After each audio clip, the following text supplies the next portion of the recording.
Roger. Be on the horizon.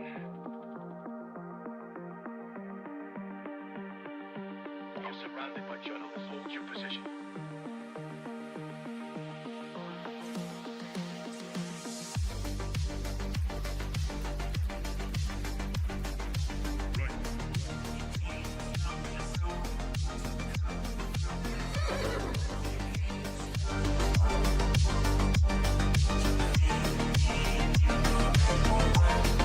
That's misinformation.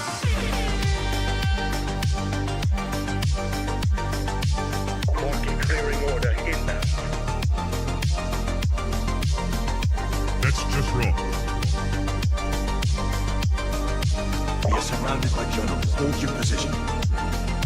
Come, get up.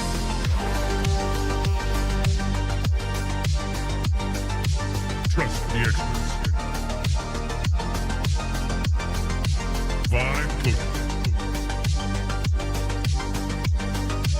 We are experts. Founder mode. Vibe coding. I see multiple journalists on the horizon. Stand by. Experts. UAV online. Glaze. Double glaze. Triple glaze. Double kill. Vibe code.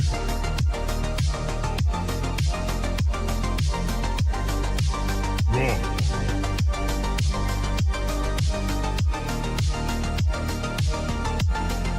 Pump is up.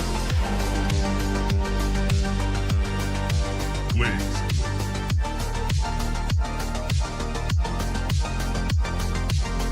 Team deathmatch.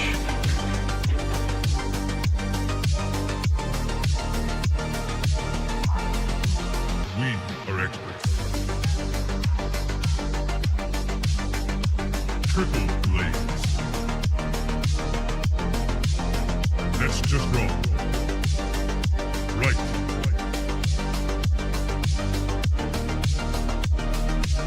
Market clearing order inbound. Come, get up.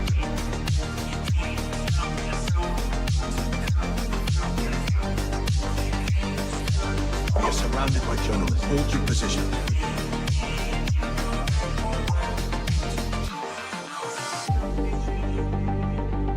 Strike one. Strike two.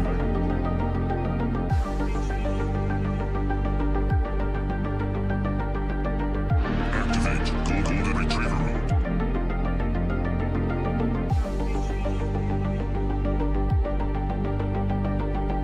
Trust the experts. Market clearing order inbound. Vibe coded.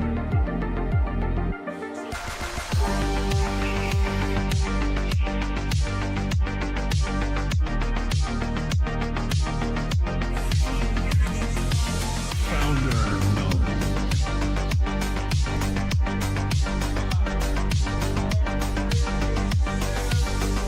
You're watching TBPN. Today's Friday, May 8th. 2026. We are live from the TBPN Ultra Dome.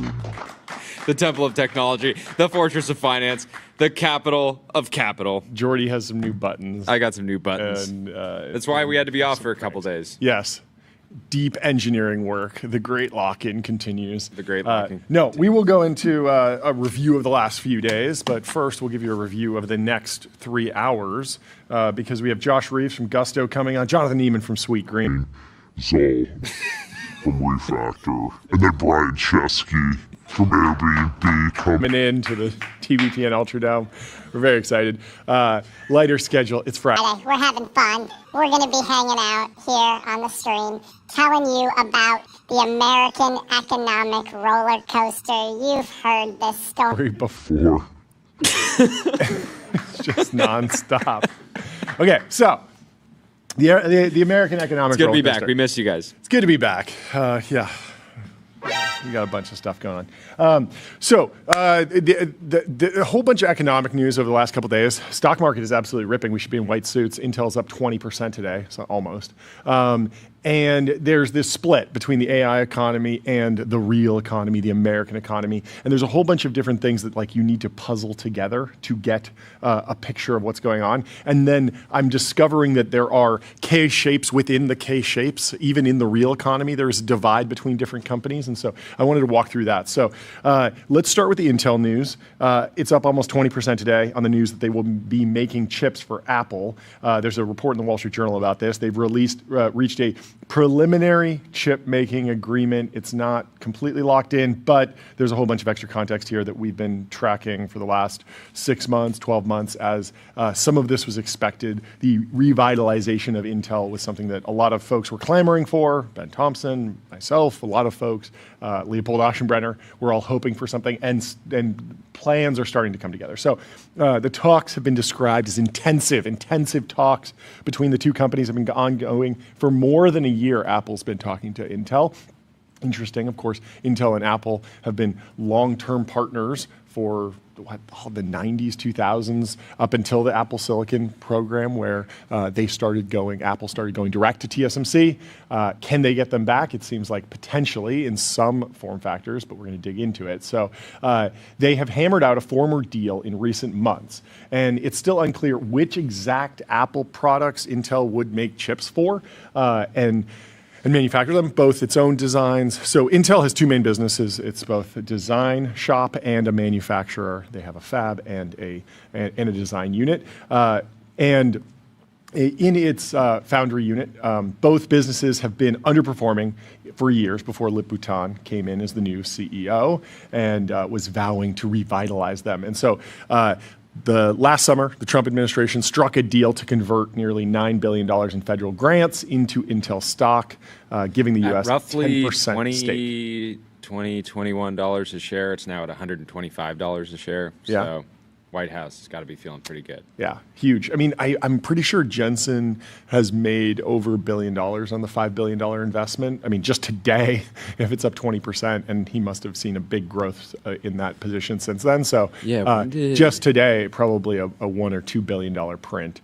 And so the reporting here in the Journal says that the Trump administration was actually key in bringing Apple to the table, putting pressure on sort of both sides to say, hey, let's think about the future of American manufacturing, resiliency, reducing Taiwanese dependence on a foreign supply chain, and giving Intel a real shot at underwriting the next big fab that they want to build. NVIDIA got in at $23 a share with their $5 billion investment, so up around a 5x. Not bad. That's not bad at all. The guy really needed it. He paid for Grok with that. That's pretty sick. Oh, yeah. He just paid for Grok perfectly. That's why he wired before they actually closed. Yeah, he's like, I'm up. I got gains. I need to offset these. So Commerce Secretary Howard Lutnick has met repeatedly over the last year with high-ranking Apple officials, including CEO Tim Cook, as well as SpaceX chief Elon Musk, NVIDIA chief Jensen Huang, to try and convince them to get into business with Intel. There was a discussion about should NVIDIA dual source the Grace CPUs from Intel. SpaceX and Elon's been with Samsung for a lot of Tesla chips, but there's been discussion there. There was that rumor about Global Foundries, and Elon's always been in and around the fab world, and he's obviously going a lot deeper with the long-term Terafab project. So Commerce Secretary Howard Lutnick was trying to convince them to get into business with Intel. Some of the people familiar with the matter said with the Apple deal, Intel is now signed partnerships with all three. So over the last decade, Intel fell badly behind rivals, this is from the Wall Street Journal, such as TSMC and Samsung Electronics, after a series of technical mishaps, leadership changes, and failed attempts at consolidation led outside foundry customers to pull or curb their businesses. When Intel hired Tan in March of 2025, wow, just a year ago, I guess a year and 2 months, to replace ousted Chief Executive Pat Gelsinger, President Trump raised concerns that Tan's close ties with China would compromise him and called for his ouster. It was a very, very dramatic moment, but Tan won Trump over with a charm offensive. I like that. And the government announced its 10% investment in Intel shortly after. Following the investment, Intel shares price rose sharply. On Friday morning, it rose 7.5% to an all-time high of nearly $118 per share. It's up more now. Tan has been reshaping Intel's top leadership ranks in recent months, including hiring former TSMC executive Wei-Jen Lo, a move that prompted a lawsuit from TSMC. So they're not friends anymore. Intel CEO has also ousted his head of product and hired new executives to lead the company's data center processor and client computing units, as well as newly formed custom silicon business. He's also invested heavily in Intel's most advanced manufacturing process known as 14A, and that is the node that Intel is hoping that all of the potential customers will jump together and say, hey, we're going to buy from this. If you make it, if you build it, we will come. President Trump personally advocated for Intel to cook in a meeting, which is funny because it sounds like he's advocating for Intel just to cook generally, but he's advocating for Intel to Tim Cook in a meeting at the White House, according to people familiar with the matter. Trump said, I like Intel in January. He said that the government had made tens of billions of dollars from Intel deal and that the government's backing of the company had attracted important partners to Intel. As soon as we went in, Apple went in, NVIDIA went in, a lot of smart people went in, Trump said. NVIDIA, the world's largest chip firm, invested $5 billion in Intel in September, and the two companies announced a partnership under which Intel would build custom data center CPUs, the processing brains for most computer systems for NVIDIA. And last month, Elon, of course, announced the Terafab project.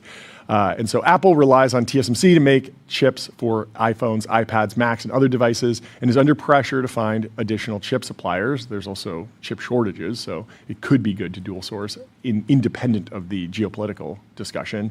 On Apple's last two earnings conference calls, Cook blamed a lack of availability of advanced chips for Apple's inability to meet customer demands for iPhones. The constraints are expected to continue in the current quarter, affecting several Mac models, Cook said. Quote, we think looking forward that the Mac Mini and the Mac Studio may take several months to reach supply-demand balance. And after the earnings call, Apple raised the Mac Mini starting price. And so TSMC's manufacturing capabilities far surpass those of Samsung and Intel. Makers of other kinds of chips for memory and storage, for example, are more competitive with one another, giving Apple multiple sources of supply, although, of course, they are memory constrained. Apple's been long been TSMC's top customer, but skyrocketing demand for its manufacturing capacity from NVIDIA and other designers of AI chips means Apple's no longer has as much leverage to secure the supplies that it needs. Starting in 2006, Apple used Intel-designed CPUs as its main processor of its personal computers, but switched to its own custom CPUs based on ARM design in 2020. That's the dawn of Apple Silicon. And so there's been an incredible economic and financial performance concentrated in just a handful of trillion-dollar tech companies. Intel's starting to join and starting to perform like that. There's a few memory stocks. I saw one report that referred to it as the Mag 10, and they'd added a few other AI names to that group. But there's just a few companies that are driving the vast majority of returns in the stock market. There's a couple slides that we can pull up that show the scope of what they're calling it is now a bubble. The concentration? Yeah, the concentration. Yeah, we went through, we had 3 sort of beautiful weeks where pretty much everyone started saying there's no way it's a bubble. Yeah. Look at the revenue growth. There's no way it's a bubble. Yeah. But now people, Steve over at Bloomberg, we can pull this chart up since you mentioned it. Which one is this? This is the concentration. Sure. In I've seen this. The market, you can see the AI Big 10. So Mag 7 plus AMD, Broadcom, and one other. Who is that? Micron. Now make up 40% of the market. Railroads, for reference, during 1835 to 1910 were 63% of the market, and he comps it to Japan, the Nifty 50, tech and telecom throughout various periods of time. It's an interesting dynamic.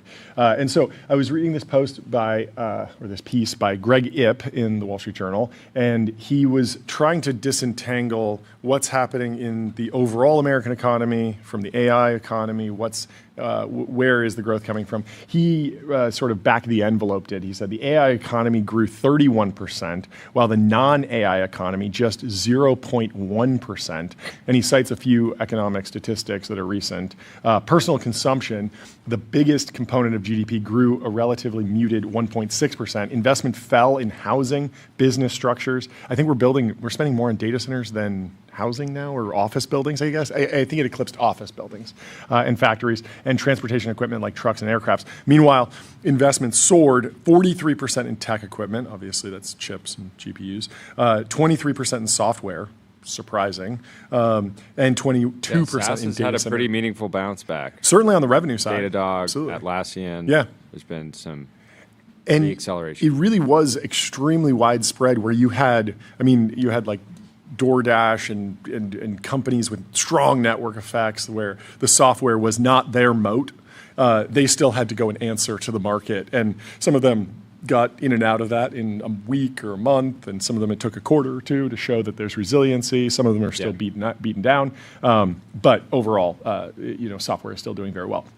And so on the flip side, there's another headline that hit the Journal yesterday. U.S. adds 115,000 jobs in April with solid hiring across sectors. Retail, transportation, warehousing, and healthcare. All showed strong growth and led to expectation-beating jobs growth.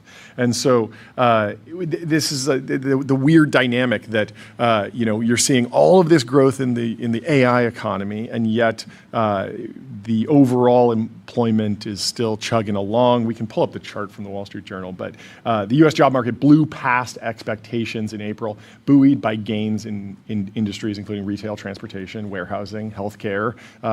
Not completely unexpected, given that those are not particularly AI targeted areas, whereas you might see the layoffs in the tech community, but that doesn't. It's just not enough.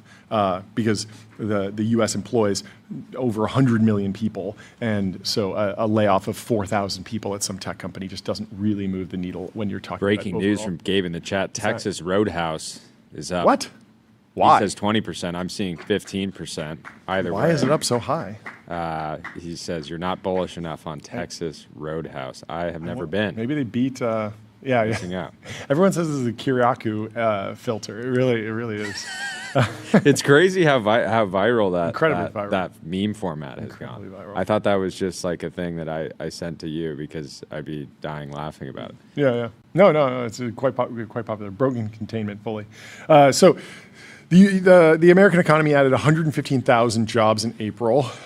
This was down from a net gain of 185,000 jobs in March, but it was much better than what expectations were for April. Analysts polled by the Wall Street Journal were expecting 55,000 jobs, and the real number came in more than twice that, which is like, it just breaks the narrative a lot. And it's there's this disconnect between like the AI economy and the real economy. I was talking to Sagar about this. It's like, in some ways it's like, NVIDIA earnings is holding up the global economy, and it's holding up the global stock market. It's not actually holding up the economy if you view the economy as all of the different jobs and activities that happen. Even if there isn't incredible growth there, there's actually a surprising amount of strength and resiliency. So the unemployment rate stayed. I'm waiting to hit the gong until we see what the revisions come in at.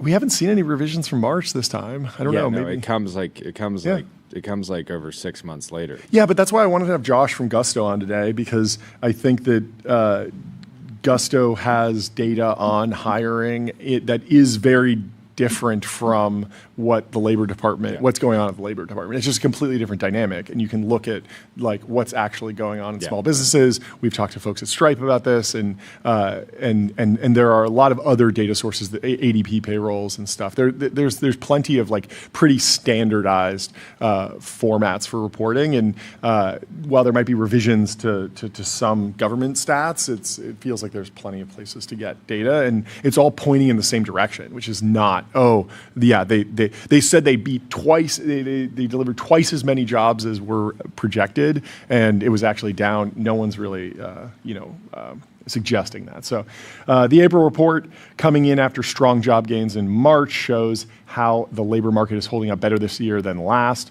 While healthcare is still leading the way in job gains, other sectors now appear to be picking up. Businesses are seeing conditions stabilizing, and they have weathered the tariffs, so many are hiring. It's looking somewhat better than it did last year. In the first 4 months of the year, monthly payrolls have averaged 76,000, up from an average of 42,000 during the same period last year. Still, the U.S. has shed jobs over the past 6 months, and many companies are reluctant to bring on new workers en masse. Companies grappling with changes in everything from trade to immigration to tax policy have, for the most part, held off on large-scale hiring and firing. But it does seem like the chaos of the tariffs and all of the early EOs, that creates a lot of business uncertainty. That settles eventually, and then you get back to, okay, there were a bunch of changes, but at least we know that there aren't wild changes coming in the future, at least that are expected. So Diane Swank, chief economist at KPMG, says it's still a high anxiety job market. Those who have a job are clearly clinging on, while those who are looking for a job are feeling frozen out. I was digging into, where is there strength within the real economy once you go outside of AI? What is going on? And there were two recent earnings reports that were sort of disconnected, but showed a little bit of the picture of what's going on. So it was Whirlpool and Six Flags. Both had very different reports. So Whirlpool, you probably know from refrigeration and washing machines, dryers, that type of appliance. They've been making an appliance for over 100 years. And they've also been paying a dividend since the 1950s consistently. They've never suspended their dividend, even through all the Great Recession, the dot-com crash. Every year they've been able to pay that dividend. They just cut their dividend, which is a really, really big deal for this company since it's a dividend stock. The stock traded down on the news, and the stock is down 80% of the past 5 years. And they're in some financial trouble. They have a lot of debt, and they have a lot of competition. But you could play that as the real economy is completely chugging to a halt. At the same time, you had Six Flags, which should be the thing that is the most discretionary. Do you go to the roller coaster theme park or not? And Six Flags just reported higher first quarter revenue. They're growing, and they're growing attendance and customer spending. And so now Six Flags, it's not exactly a juggernaut of business. It's only worth $2.3 billion. And the stock is down over the past 2 years, about 50%. But the business is growing, and you wouldn't expect that during a time of deep economic weakness. And so there's something odd going on there where, as you think of refrigeration as extremely necessary, roller coasters as the ultimate, you can definitely skip it if you are cash strapped, but the actual dynamics of the market are very different. So Whirlpool sells big ticket necessities, these refrigerators, but they are deferrable. So you can put off getting a new refrigerator. You can repair an old refrigerator if money is tight, but your kids are only really roller coaster age for a limited time. And Whirlpool also faces brutal global competition, and existing home sales are down 3% month over month. And so all of that drives fewer appliance upgrades, and they are not necessarily a beneficiary of all the international competition that they face from LG and Samsung and other international players. And so I've sort of quick correction. Six Flags or new information. Six Flags has been up since around November. It sort of bottomed. Travis, I remember I was thinking of this because they have the ticker FUN, which is fantastic. The stock has not been having fun, but Travis Kelce and a group put in $200 million. That's right. We talked about that. The stock traded down pretty substantially. Yeah, I remember that. After the investment, but it's basically recovered to where it was. Yeah. And it's still down over the past 5 years. 2 years ago, it was like a $5 billion company. Yeah, down big. But what's interesting is that at this time of economic uncertainty and all these questions about hiring, questions about economic resilience, they are increasing revenues, increasing attendance, increasing customer spend. And that's what's driving the stock today. And so There's this. I was looking at these two companies, and I was like, they sort of fit into this this barbell thesis of the AI future, which I've been seeing pop up more and more. And the two examples that I always give are, one, the Ellison family is both like long slop and long anti-slop. They have a ton of infrastructure investments in AI through Oracle, and then they own legacy media, like Batman, Superman, through Warner Brothers. And then Josh Kushner's doing a similar thing with OpenAI and the San Francisco Giants, like two completely opposite ends of the spectrum. And so you can think of roller coasters as potentially like anti-slop, because you can't vibe code Space Mountain. But it's interesting to sort of like dig into the weeds of what's going on in the global economy and the American economy, and seeing like where the unsuspecting winners are. Ryan Peterson shared a post from or chart from the Financial Times that perfectly illustrates our possible futures. This is so funny that this is in the Financial Times, but they fully embraced what happens in the human extinction tech singularity and the end of scarcity tech singularity. In the bull case, real GDP per capita goes north of $1 million, and in the human extinction scenario, it goes to zero, of course. But the AI-boosted growth path is a steady trend upwards, and that is the goal that I think everyone should be working for. Potentially the end of scarcity outcome as well. But it is fascinating, and I think this chart that Ryan shares is sort of I think why there's anxiety in the market, because there's this the whole like you're not prepared if it's not a bubble concept.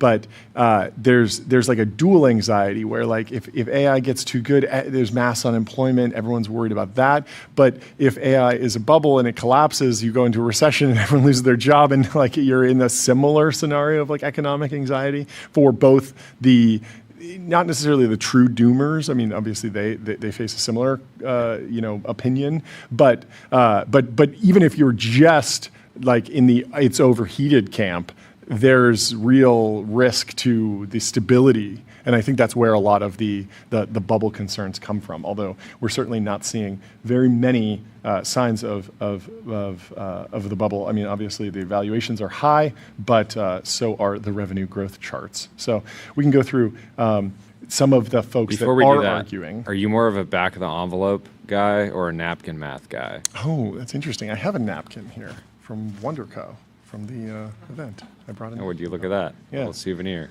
I like a napkin. I like a napkin. Actually, now that I'm thinking about it, napkin math is insane. It's extremely hard to write on a napkin. Totally. It's way easier to write on the back of an envelope. Yeah, and you can get a big envelope. You can get an envelope that's 8.5 by. It's effectively an envelope is sophisticated. Spreadsheet. An envelope is kind of a core business utility. Yeah. Right? Napkins can be used for anything. Yeah, if you're in napkin math, you got to pivot. I will say I'm much more of a napkin math guy. Why? If I can't. I mean, just the phrase that you pull. spiritually, and the phrase that I pull. Okay. But if I can't get excited about an opportunity based on what can fit on a napkin, then I'm never going to get excited about it. Right? There's usually like.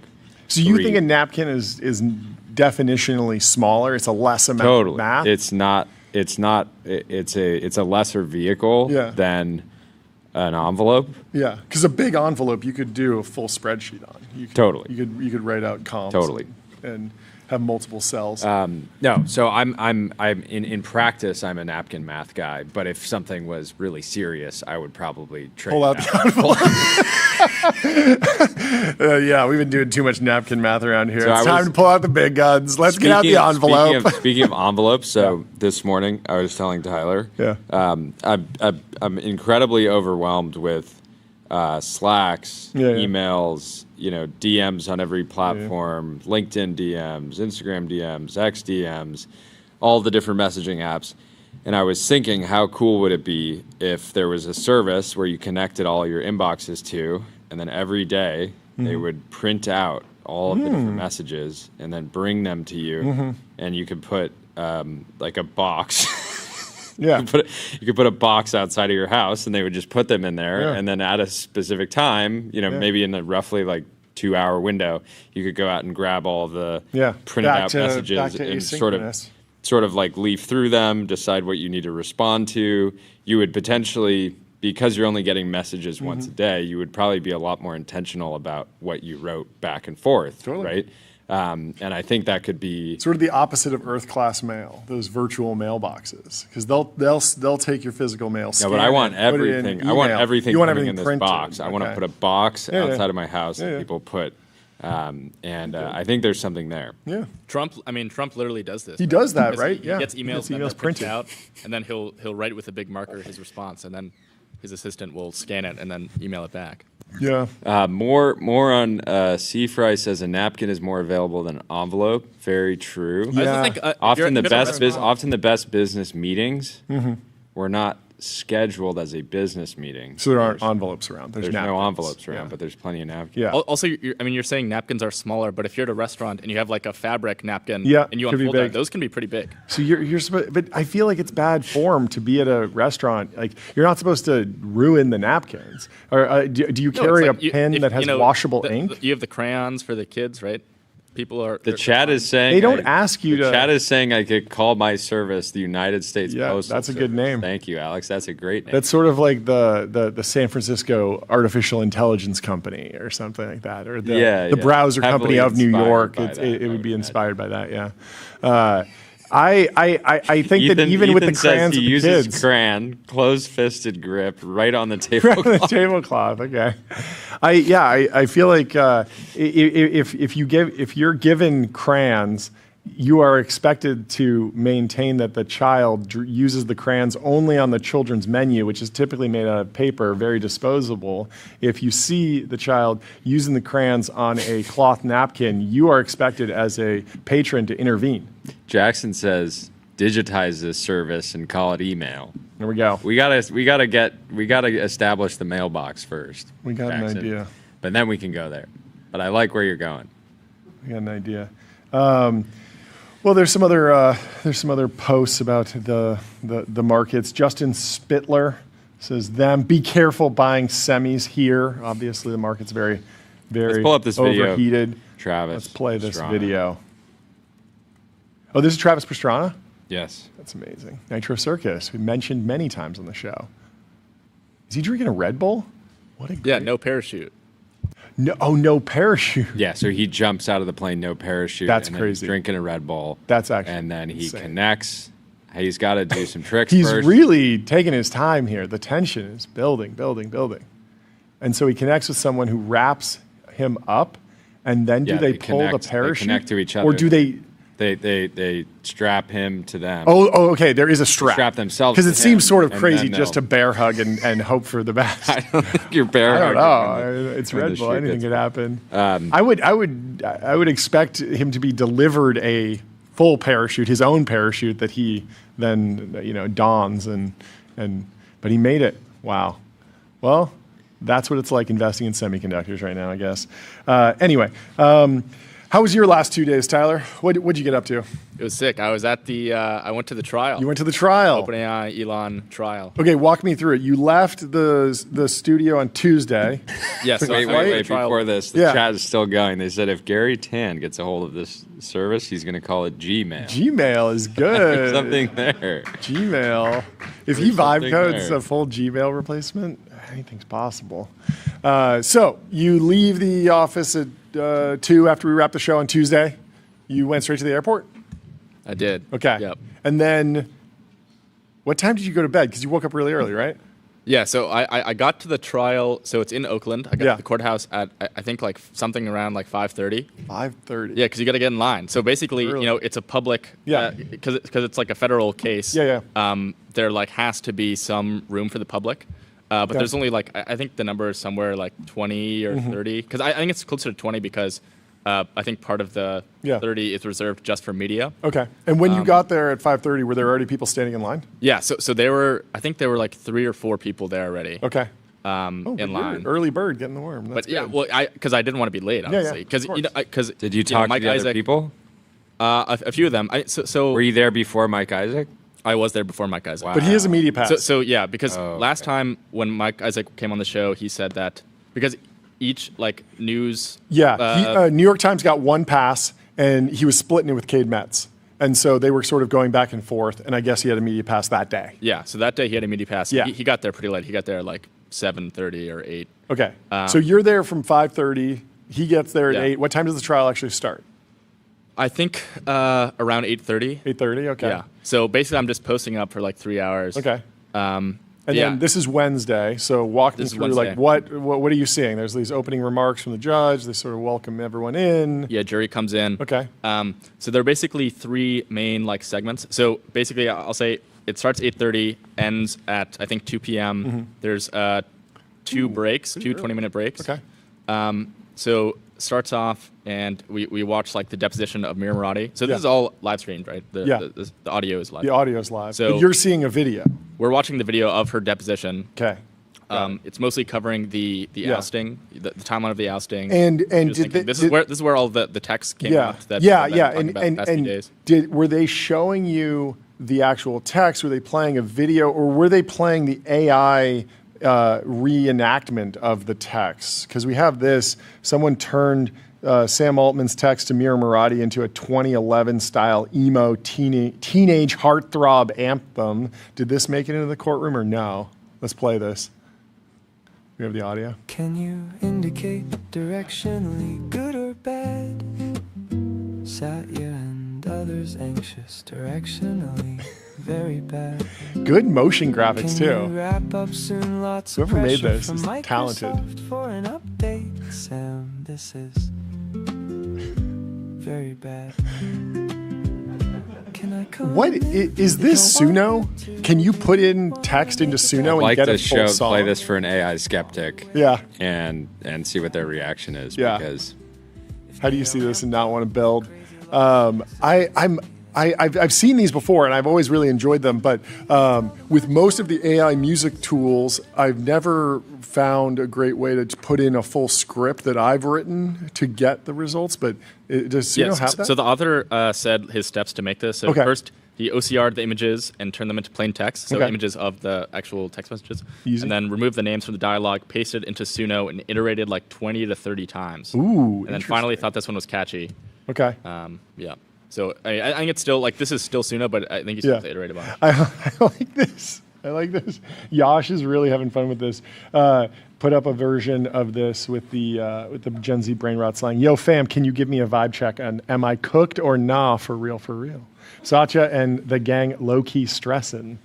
Mir Murati, yeah, you're skibbity. This isn't a rare L. This is an Ohio-level generational aura loss, little bro. Who ratioed me, Sam Altman says. Mir Murati.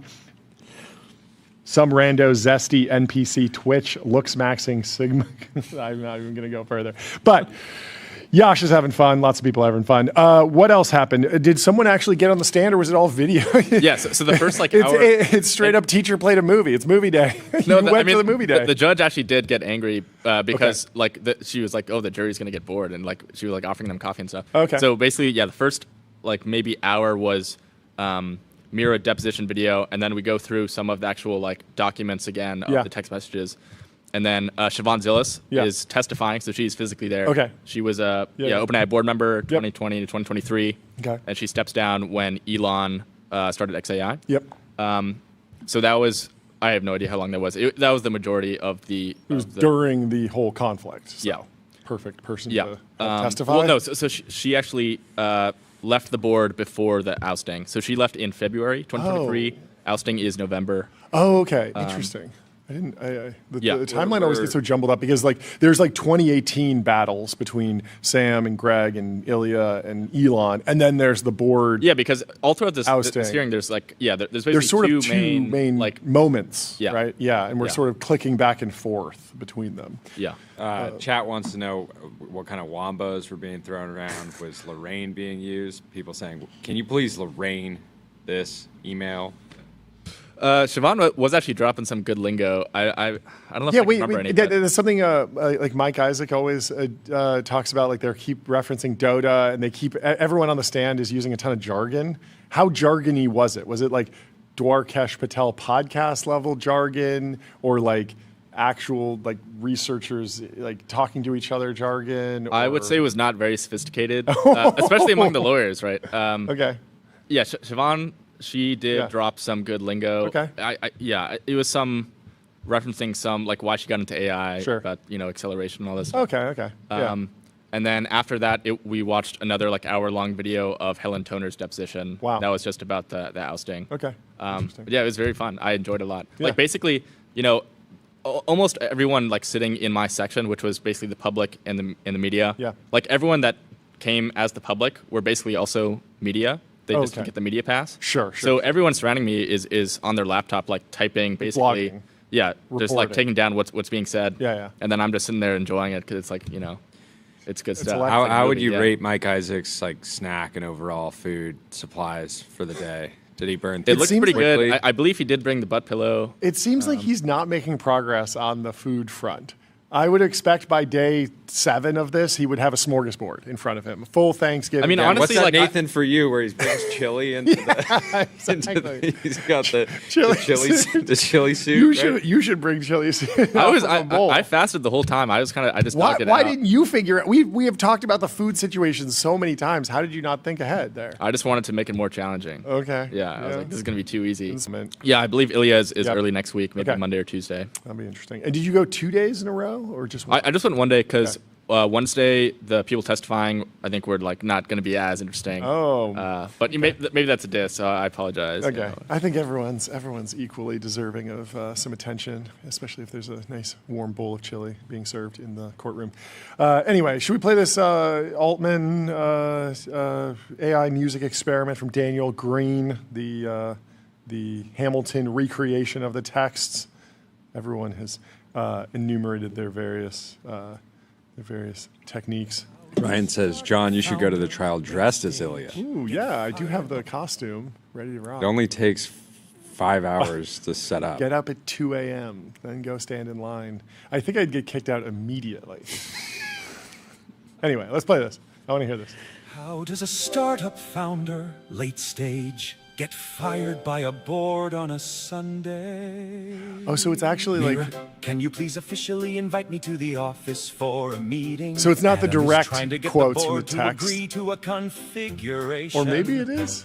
He is now saying they need till end of day. Satya and I said that doesn't work, and we need to start preparing for plan. This is much more B, Uncanny plan Valley B, for me. plan This B, doesn't plan sound B. like a real musical in the same way that the pop punk one sounded pretty accurate. I don't know. On with them yet? Are you on Anyway, with them? Not yet. we can move on to some other news. DeepSeek is raising a monster $7 billion round at $50 billion valuation, making it China's largest ever AI raise.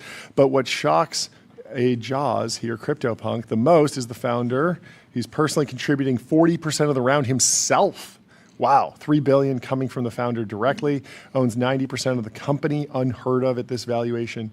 DeepSeek was founded inside of his hedge fund, one of China's most successful funds. What a beast.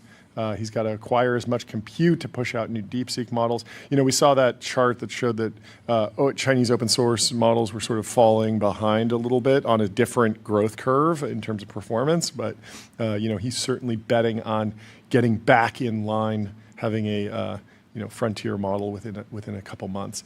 Tess has an interesting idea. If I was running a frontier lab, I would have the model versions count down. Ominous. Extremely ominous. Be like, yes, we're excited.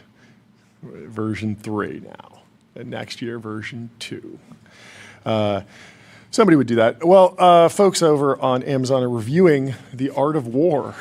One star. 1 star. Nothing but common sense. How this became a classic is beyond me. So much of it is common sense to the point where it brought out my snarky, no kidding reflex. Like, if an enemy leaves a door open, you must rush in. Wow, that was deep. Keep your money if you're thinking of buying it.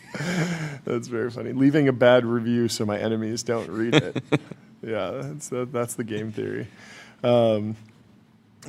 Zach Brock says, congrats to Anthropic for defeating Grok in the market and feasting upon the compute of their fallen enemy. Yeah, basically every time we take a day off the show, like something big happens. Yeah. And that on Wednesday was the big reveal. XAI or SpaceX Anthropic deal. A lot of people have been predicting that. I was not, simply because I thought it was like the rational decision for the parties.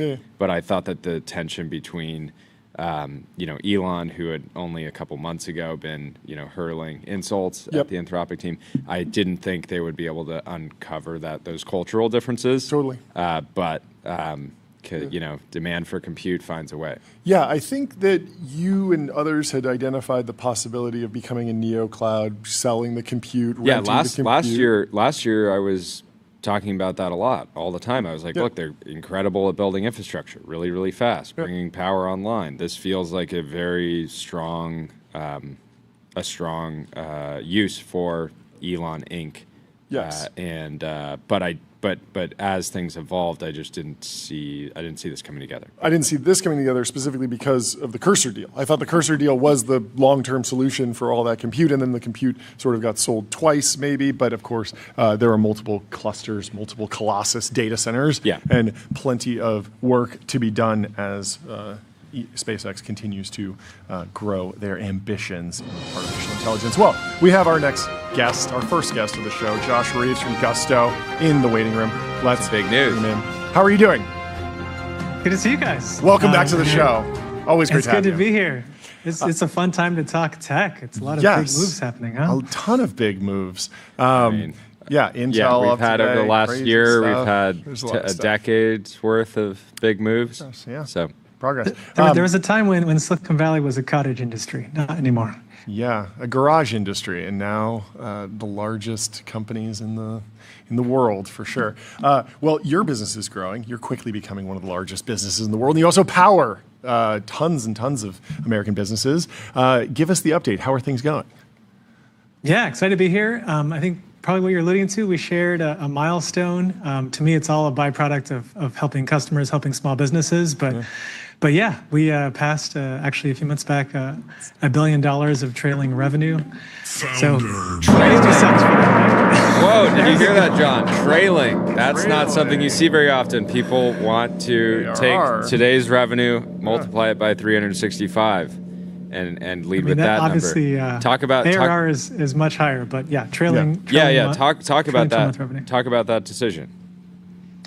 Yeah, I think for us, I mean, when we started this company now over a decade ago, I said you always start with a problem, something you need to go fix. You have to create a solution, actually show it works, but then you have to have a business model where your unit economics, how much it costs you to serve them, how much it costs you to acquire them, makes sense. Otherwise, it's kind of like gambling. So at Gusto, we've been free cash flow positive too for a number of years. We reinvest that money to build more product.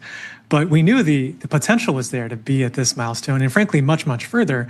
There are 6 million employers in America, and 2/3 of them are less than 5 employees. Small businesses are a huge part of the economy. So, yeah, we're excited to be at this milestone, but much, much more work ahead. So cash flow positive, reporting trailing 12-month revenues instead of ARR. These all feel like real strengths to eventually go public around. At the same time, Monday you should report ARR.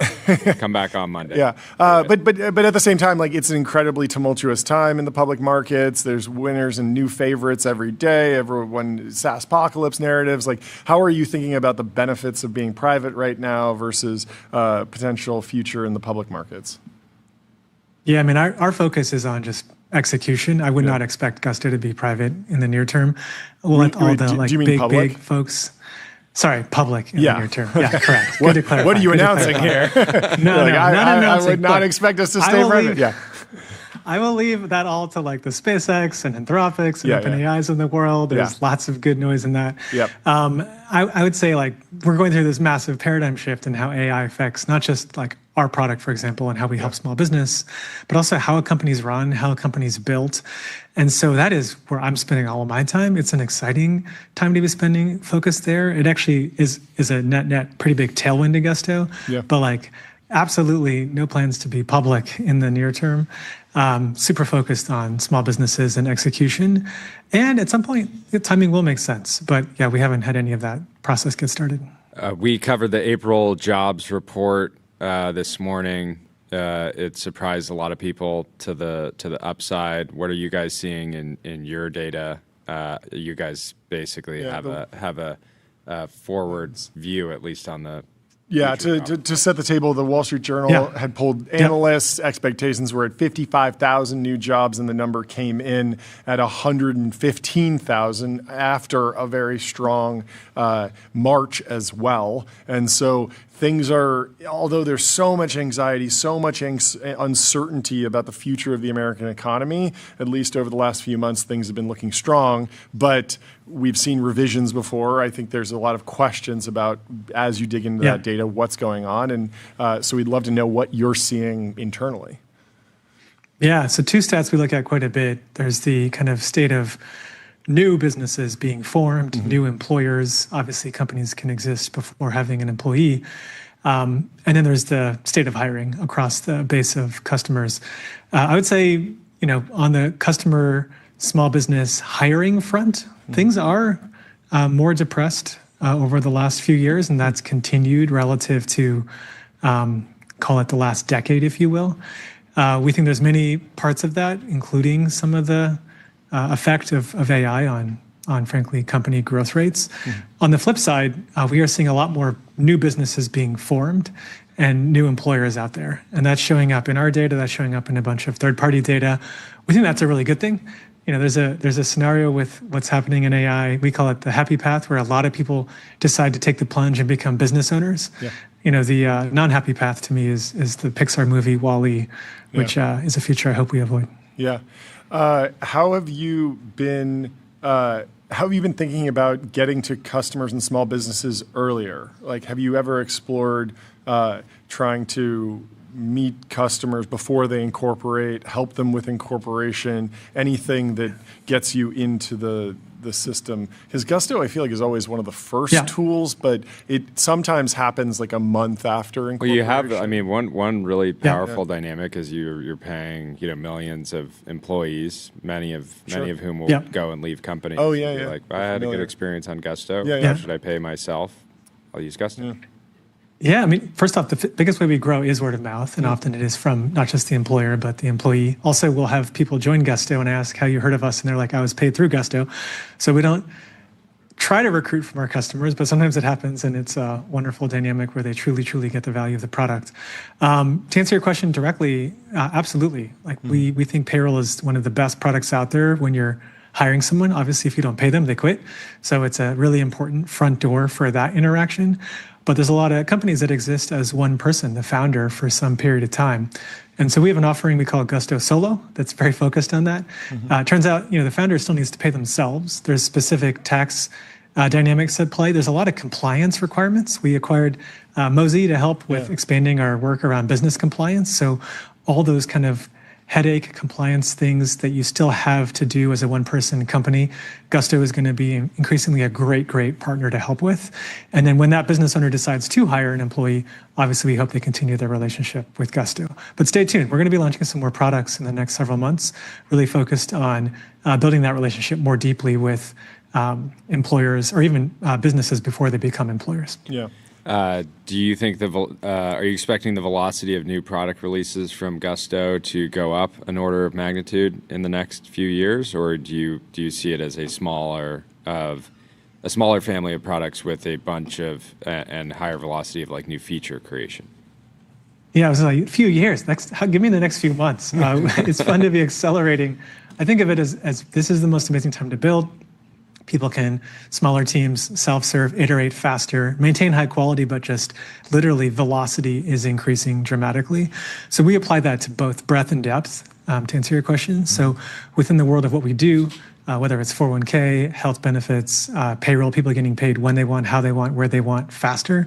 We're excited to be doing a lot more work there, but absolutely expanding the breadth of the product. It's still way too hard to be a small business owner. So you will see a lot more new product launches coming from Gusto in the coming several months, things that we maybe thought of as like the next 2 to 3 years. I now think of as the next 3 to 6 months. And it's really fun to say that and actually then back it up and see it happening.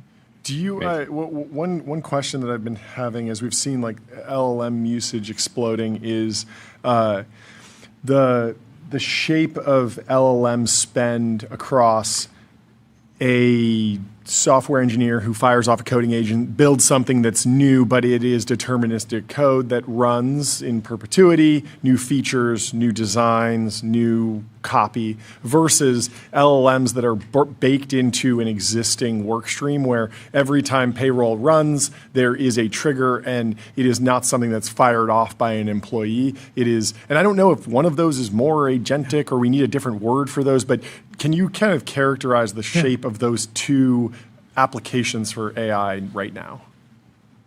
Yeah, I mean, maybe a couple cuts on that. Like, I think new product development generally more accelerated, dramatically higher velocity with AI. Yeah. If you have an existing product, existing code base, there's just by definition more the dynamic of building the train, rebuilding the train, running the train at the same time, accelerating the train, laying the tracks, kind of all in parallel. So I think it's more complex on existing product surface area. Yeah. So that's one cut. I think on the kind of cut around the ongoing interaction dynamic, I guess we've always believed, since we're serving small business, that what we do, it's mostly compliance centric. It's just better done by technology, right? Yeah. You think about the potential for human error, whether it's from the customer or a guestee. We want to have as much of that as possible be codified into software, into a system that can scale, that can do it repeatedly, that can do it in millions and millions of situations. To your point, some of the newer technology is obviously not fully deterministic. So then having the right evals, having the right feedback loops, having the right review and audit process is super, super critical. So as we do all this velocity acceleration, you can imagine there's a lot of focus at Gusto on not just maintaining, but actually improving the quality of what we do and the accuracy and the reliability for our customers. And it does feel like it can have a win-win-win outcome here, where the product gets easier to use, it gets even more accurate and reliable, and actually we can build and ship it faster. Yeah. Do you have a feeling for which bucket is bigger? Because I can imagine LLMs being very useful to scan every PDF and do translation and do things on an ongoing basis baked into the systems that you've built, versus augmentation and amplification of engineering efforts and design efforts. Do you have an idea of, like, in terms of spend, which one's bigger or where it goes? Yeah, I mean, I would say for us, most of the ongoing systems and how they run, if you're talking about the back end, don't generally involve a lot of LLM technology. And then those are probably efficient too, right? Because even if you do use an LLM to process a PDF, well, you can pretty efficiently get to some sort of small language model that's tailored and probably pretty cheap. So Yeah, I mean, and that's a world where you want accuracy, reliability, and it's pretty deterministic. I think, like, if you look at risk, if you look at things where you have to make more judgment, that's where I think LLMs can actually complement humans quite a bit. Yeah, that makes a lot of sense. Jordy, anything else? Incredible update. Yeah, congratulations. The focus, everything is incredible. The intentionality, the humbleness of looking backwards versus forwards. I love it all. I love it. Great to catch up, Josh. Well, thank you so much for taking the time to come on the show. We'll talk to you soon. Yeah, my pleasure. Talk soon. Have a good one. Goodbye. And up next, we have Jonathan Neman from Sweet Green. Live with us in the TBPN Ultra Dome. Welcome to the show. How you doing? What'd you bring us today? Lunch. What'd you bring us today? You brought lunch? Brought you lunch. Fantastic. Amazing. What is it? Wait, what are you launching? Give us the updates. So this week we launched probably our biggest new category in company history. We launched wraps, but we've done it in our own way. So we spent about a year designing a custom tortilla with only 4 ingredients. Most wraps in the market, about 22 ingredients, full of seed oils, preservatives, etc. So really wanted. Yeah, I had a devastating moment yesterday where I was eating a box of crackers, like the sort of default cracker in my household, and they updated the ingredient list without me realizing, because like when I bought them, they were seed oil free. And then some point in the last 2 years, they added it. And so I looked down at the ingredients list and I was like, no. I just walked over to the trash and devastating. But anyways, continue. Yeah, 4 ingredients. Yeah, so we created a tortilla, 4 ingredients, and launched wraps this week. So we launched with 4 signature wraps. Anything can be customized. The response so far has been awesome. We launched it on Wednesday. We brought you 3 of them to try. If you guys want to give them a taste. Fantastic. On air taste. On air taste. Yeah. We'll give it a try. What? Was this customer pull? Was there demand for this? Like, how do you measure that? Like, now's the right time to launch a new product? Yeah, so we wanted to reach kind of different customers in different occasions. And one of the things we heard from our guests is they wanted something that was portable. They also wanted food that was healthy but a little bit more craveable. And so this was one way to get into that. Yeah, there's like a stated versus revealed preference. Yeah. Just like you want to eat healthy, maybe you want to eat a salad, but sometimes you just need something that feels like a bit more dense. Exactly. Yeah. And how does that feedback actually get to you in practice? Is this like interactions with cashiers and they're taking notes, or are you sending out surveys afterwards, polling customers, doing like some in-store marketing that someone's standing there and they're asking people about their experiences? Yeah, we do a lot of things in order to get feedback. One is, let's see which one you got there. This is the chicken jalapeno ranch. There's a little dipping sauce on the side. Fantastic. What else you got here? Fantastic. We never get a lunch break. We don't. This is chicken Caesar. Chicken Caesar. And then you got a Cali Chicken Club. Fantastic. So a lot of ways. One thing I say all the time is all the restaurants, all the answers are in the restaurant. Okay. Spending time in the restaurant, actually talking to guests. We also do a lot of traditional things like focus groups, etc. Recently, do you ever go undercover? I do go undercover a lot. Like behind the counter? Oh, all the time. All the time. Do you wear a mustache? I spend about a third, probably like a quarter of my time in restaurants, talking to customers, talking to team members. I get all my best feedback there. Both how to make the experience better for guests, but also how do you make it easier to run from a team member perspective. We do a lot of social listening from a feedback perspective. Okay. And recently, about a year ago, we started working with a company I think you featured here, Listen Labs. Oh yeah. No way. We were one of their first customers, and it's helped us accelerate our time to feedback by about 10x and about half the price. And so, this was actually one of the first things we worked with them on. It's been a while since we've had Listen Labs on, but basically there's what are the core features of the product again? It's social listening, but then also like surveying. It's surveying, focus groups, and insights. So typically when you do a focus group, it takes really a long time to get it set up, and it can take weeks to get that feedback. With Listen Labs, we can get a diverse cut of customers by demo, age, psychographic group, geography. I feel so rude. No, come on. And so that's been a really powerful way as well. And then social listening is huge. Just seeing what people are saying online, and then you look at the competitive landscape and where the business need is. Our business does really well Monday through Thursday. When people are looking to be healthy, and then you see it on Friday. It kind of falls off a little bit, and Saturday. Yeah. So it's how do we have that cheat meal that you could still feel good about? Oh, sure. Where in social listening, like where is the Sweet Green community? Where are people actually having conversations that are valuable? TikTok and Instagram. TikTok. And not Reddit. No, Reddit as well. You'd be Reddit surprised how much juicy information is on Reddit. Yeah.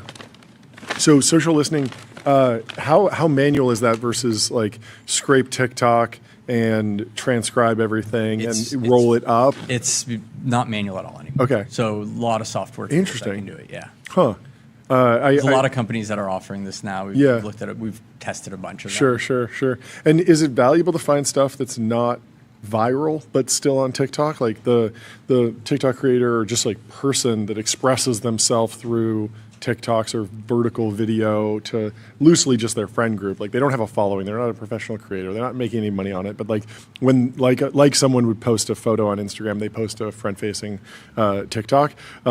Is that as valuable as the big creator that goes viral for some like dunk or stunt or hot take or something like that? You want to find it before it goes viral.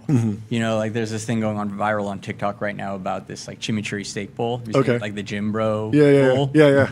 And we should have done something with that, but we should have done it a month ago. What is there to do with something like that? Like I feel like a lot of times, if there's something that's good, that's organic, that's happening, like, and you step in as the brand or the corporation, like you risk like making it uncool and corporate. Well, for us, if it's something we could actually serve, like that happened to be something that we can put on our menu. Oh, sure. Okay. So you make a change on your world. Yes, you're not trying to go and like create your own content around it. Let them do it. We would create the content and then actually serve it. Yeah. So we put a video out this week on it to see what happens, and if the reaction's good, we'll actually put that on the menu. We have all the ingredients. Yeah, it's effectively cool. a bowl without lettuce or any grains. It's just steak, John's kind of I'm into it. Steak, cucumber, tomato, onion, feta cheese. Bowl. That's great. I've seen random videos of focus groups. Do they really do a one-way mirror or two-way mirror, whatever that is, where like they can't see you but you can see them? Is that a thing? Have you ever been in one of those? When I do them, I actually like to sit in. Okay, so it's sitting in a conference room. Yeah, you just sit in a conference room. Okay. When we tested wraps, we brought in customers every day for a week, different groups of customers, and just tasted them a few different ways, really to understand, how important was the sauce on the side, how important was it to get cut, like little details. Like for example, we decided the wrap was best when you had it mixed first and cut. Yeah. It sounds like such a stupid little detail, but it has huge operational implications. You mean the ingredients mix? Yeah. So because that's my least favorite part about any wrap or burrito is you get in there and it's all like spaced out. So you have like an avocado bunched over here, exactly. all the chicken over here, and then like rice or whatever, and it's like you want to be having the full blend with every bite. That's exactly right. So it sounds like such a small, minor detail, but it's huge operational implications. Yeah. We also had to figure out how to make this work in our Infinite Kitchens. Over 10% of our fleet and growing is powered by the Infinite Kitchen. So how do you make this work in that operation as well? Yeah. How are you thinking about other verticals like I don't even know what you call it, like prepackaged in other grocery stores or consumer packaged goods or like product line extensions outside of the retail stores? We're really focused on our retail stores and the experience. We so much of what we do is based off of the scratch cooking we do in our restaurants. So we're really afraid of extending that out into retail. And you don't want to get into like salad dressing at the grocery store? CPG is something we will eventually get. Okay, you will. Yeah, we think CPG, dressing being an obvious category. Yeah. We're, right now really focused on the core business, but eventually that's definitely a category.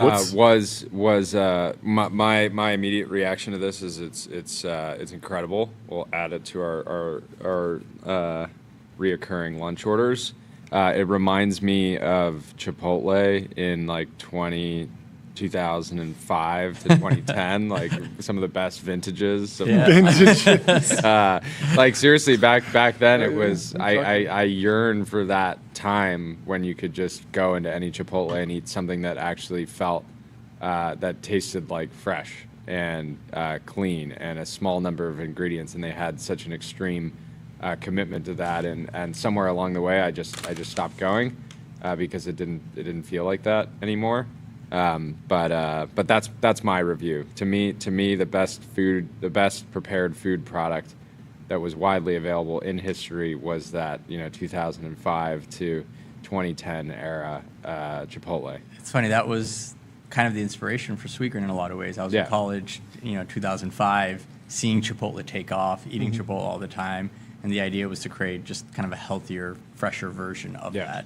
And the one you ate, the chicken jalapeno ranch, is, it's effectively a burrito. Yeah. Some of the other ones are have lettuce in them. That one is, rice, avocado, chicken, corn. I saved you a half. Yeah. So, and I brought you guys more as well. Okay, amazing. And the other thing about the wraps is they start at $11. Okay. So we were also, given where the consumer is today, really trying to create something that can, meet their needs today, can be something that you can eat every day. So the chicken Caesar in some markets is all the way down to $10.45, and no wrap is above $15. Yeah, let's talk about that because we have consumer sentiment right over. I think there was some reporting over the last couple of days. It's like as bad as it's been in like a really long time. Stock market at all-time highs, like insane disconnect there.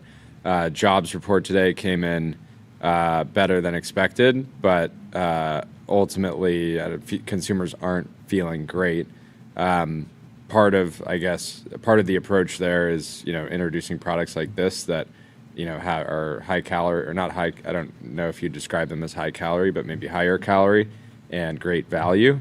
But what else are you doing across the business? I think the key is around the experience. In restaurants, fundamentals wins championships. So it's really about delivering a consistent experience around quality and hospitality, and that gives you the opportunity to layer in the menu innovation. So right now, we've been very focused on innovation for a while, and right now we're really just trying to dial in the basics. It's what you talked about Chipotle. Yeah. It's like what made you love it wasn't all the new stuff that they're now doing. Yeah. It's just being really excellent at the basics. Consistent. It's consistent. It's making sure the quality's there. You're not out of stock on things. You're staffed at peak. People are, smiling, friendly, and warm. It's all of those little things which create, the system behind that is highly complex, but it's all of that really creates. Yeah. So put another way, Sweetgreen, started in, as like my view is like it has the DNA of a technology company, and maybe that drove you guys at some point to focus too much on the things that ultimately don't always drive that consistency. Does that feel like somewhat? Yeah, I'd say early on in like the 2010s, the technology side of the business from a consumer perspective was an advantage. It was a competitive advantage. Yeah. We were the first ones to have digital ordering, delivery, mobile payment, all of that stuff. It's pretty much been commoditized. Yeah. For the most part, all restaurants have it. Yeah. I think our digital experience is better than most, but at the end of the day, you can order online anywhere. Yeah. We do have a technology infrastructure that allows us to scale. So if you look at like our G&A, it's been flattered down for 5 years. So as we continue to scale, a lot of the tools we've put in place, and now with how we're leveraging AI, like we can continue to scale without adding headcount. And our data and reporting and all the tools we have to manage our kitchens are really incredible. Like we have tools that, kind of predictive ordering for how we order food, predictive apps that teach our teams or guide our teams as they make the hot food and the cold food. Because what's different about Sweetgreen is we pretty much make everything in the store every single day. Yeah. But to your point, at the end of the day, it's about. But you can't start spending. Maybe you're spending half your time on innovation, half your time on like the basics. It's probably even more so on the basics right now. Yeah. It's on delivering on a great consumer experience. Someone asked me the other day about how we build our brand, and we do a lot of stuff, culture, social media, events, all great. But the way we build our brand at the heart of it is just creating an experience that people love. Yeah. It's an environment, a store that looks beautiful, clean. It's that, a team member that goes out of their way and is friendly. It's a culture of like saying yes when someone wants something that's a little bit weird. Just figuring out, that how to say yes to that customer. No, there's nothing worse as a customer if you're in like a fast casual experience and you can see everything that's in the store, you can see all the ingredients, and then you ask for something and they say, well, that's not available. And it's like, well, you're just making a call on the fly not to combine those things in the way that I put the pizza in the deep fryer. I know you have both. So our team knows it's a culture of saying yes. Just figure out a way to say yes. Take care of the guest. And I remind our team all the time, our number one marketing channel is word of mouth. 80% of people find out about Sweetgreen through friend, family. It's they walk by a store, they had a good experience, and they come back. Like our critical metric that we use in tracking like the health of how we're doing is what we call our comeback rate. So of customers that come in, what percentage come in within 30? What percentage come back within 30 days? Right. And we can now track that across analog and digital customers. And we've kind of gotten the whole organization aligned around, from the people making the menu, people running our loyalty and CRM, and most importantly, the people in the restaurants. Like your number one job is delivering a great experience where that guest comes back, because that's what drives that that lifetime value. Where was the first store? First store was in DC in Georgetown. Yeah. What was the key to making it work? Key to making it work, I think originally was probably the simplicity of it. Yeah. Originally the idea was create a healthy fast food restaurant, but the size of the first store was 500 square feet. So small store, but great location? Small store, good location. Good foot traffic? Had to keep the operation pretty simple in order to execute it. And I think just, we were maybe lucky in the naivete. We had never worked in restaurants. Yeah. And so we were able to approach things a little bit differently and create a brand that just didn't look like the other brands, whether it be how we sourced, how we went to market in the early days. It's, like one of the things that helped build the brand was we threw a big music festival for 8 years. Wow. It was like, we threw a 25,000 person music festival with, huge. like the Strokes headlining. And the idea was, how do you make healthy eating cool? Is that within reach for some brands? Like, what's the cost to throw a 25,000 person music festival? Do you charge tickets? We charge tickets, yeah. Okay, so it was effectively a break-even event. Oh, that's cool. Okay. Yeah. It was called the Sweet Life Festival. Okay, great. Yeah. Any plans to bring it back? We are looking at it. We have our 20-year anniversary next year, and so we have some ideas. Yeah, where's the store footprint these days? Almost 300. We'll end this year with about 300 restaurants. And do you have a target? Do you want to grow that? Yeah, if you look at Chipotle, they're at about 4,000. They give a target of 7,500 stores in the U.S. Okay. So our first target is 1,000 stores, but we think over time should be able to get to about 5,000 units in the United States. Yeah, I always appreciate looking at the forecasts for some of these brands, whether it be Starbucks or Chipotle, because in our chaotic modern world, everyone's like, it's so hard to plan more than 2 years out, especially in tech. Everyone's like, it's hard to see 2 years out. And if you look at like the forecasts of store growth, it's like Chipotle's like, in 2030, we will deliver exactly, 200 new doors across these geos. And it's like, you actually can think long term. Consumers are still going to want to eat food. They're going to want to eat healthy food in 2030, 2035, 2040. And, taking that long view, I think, is super important. In the Adams development world, we're already building our 2028 pipeline, and we're looking at 2029. You have to get ahead of it, especially when you do a lot of ground up development, building drive-throughs. That sort of thing. You're about 2 years ahead. You're doing drive-thrus now? We do, yeah. We have a handful of drive-thrus. They do really well. We actually just opened our first drive-thru featuring an Infinite Kitchen. It's close by. It's in Costa Mesa here. Yeah. Oh, nice. And it's awesome because now you have the power of the Infinite Kitchen from a speed perspective with the drive-thru.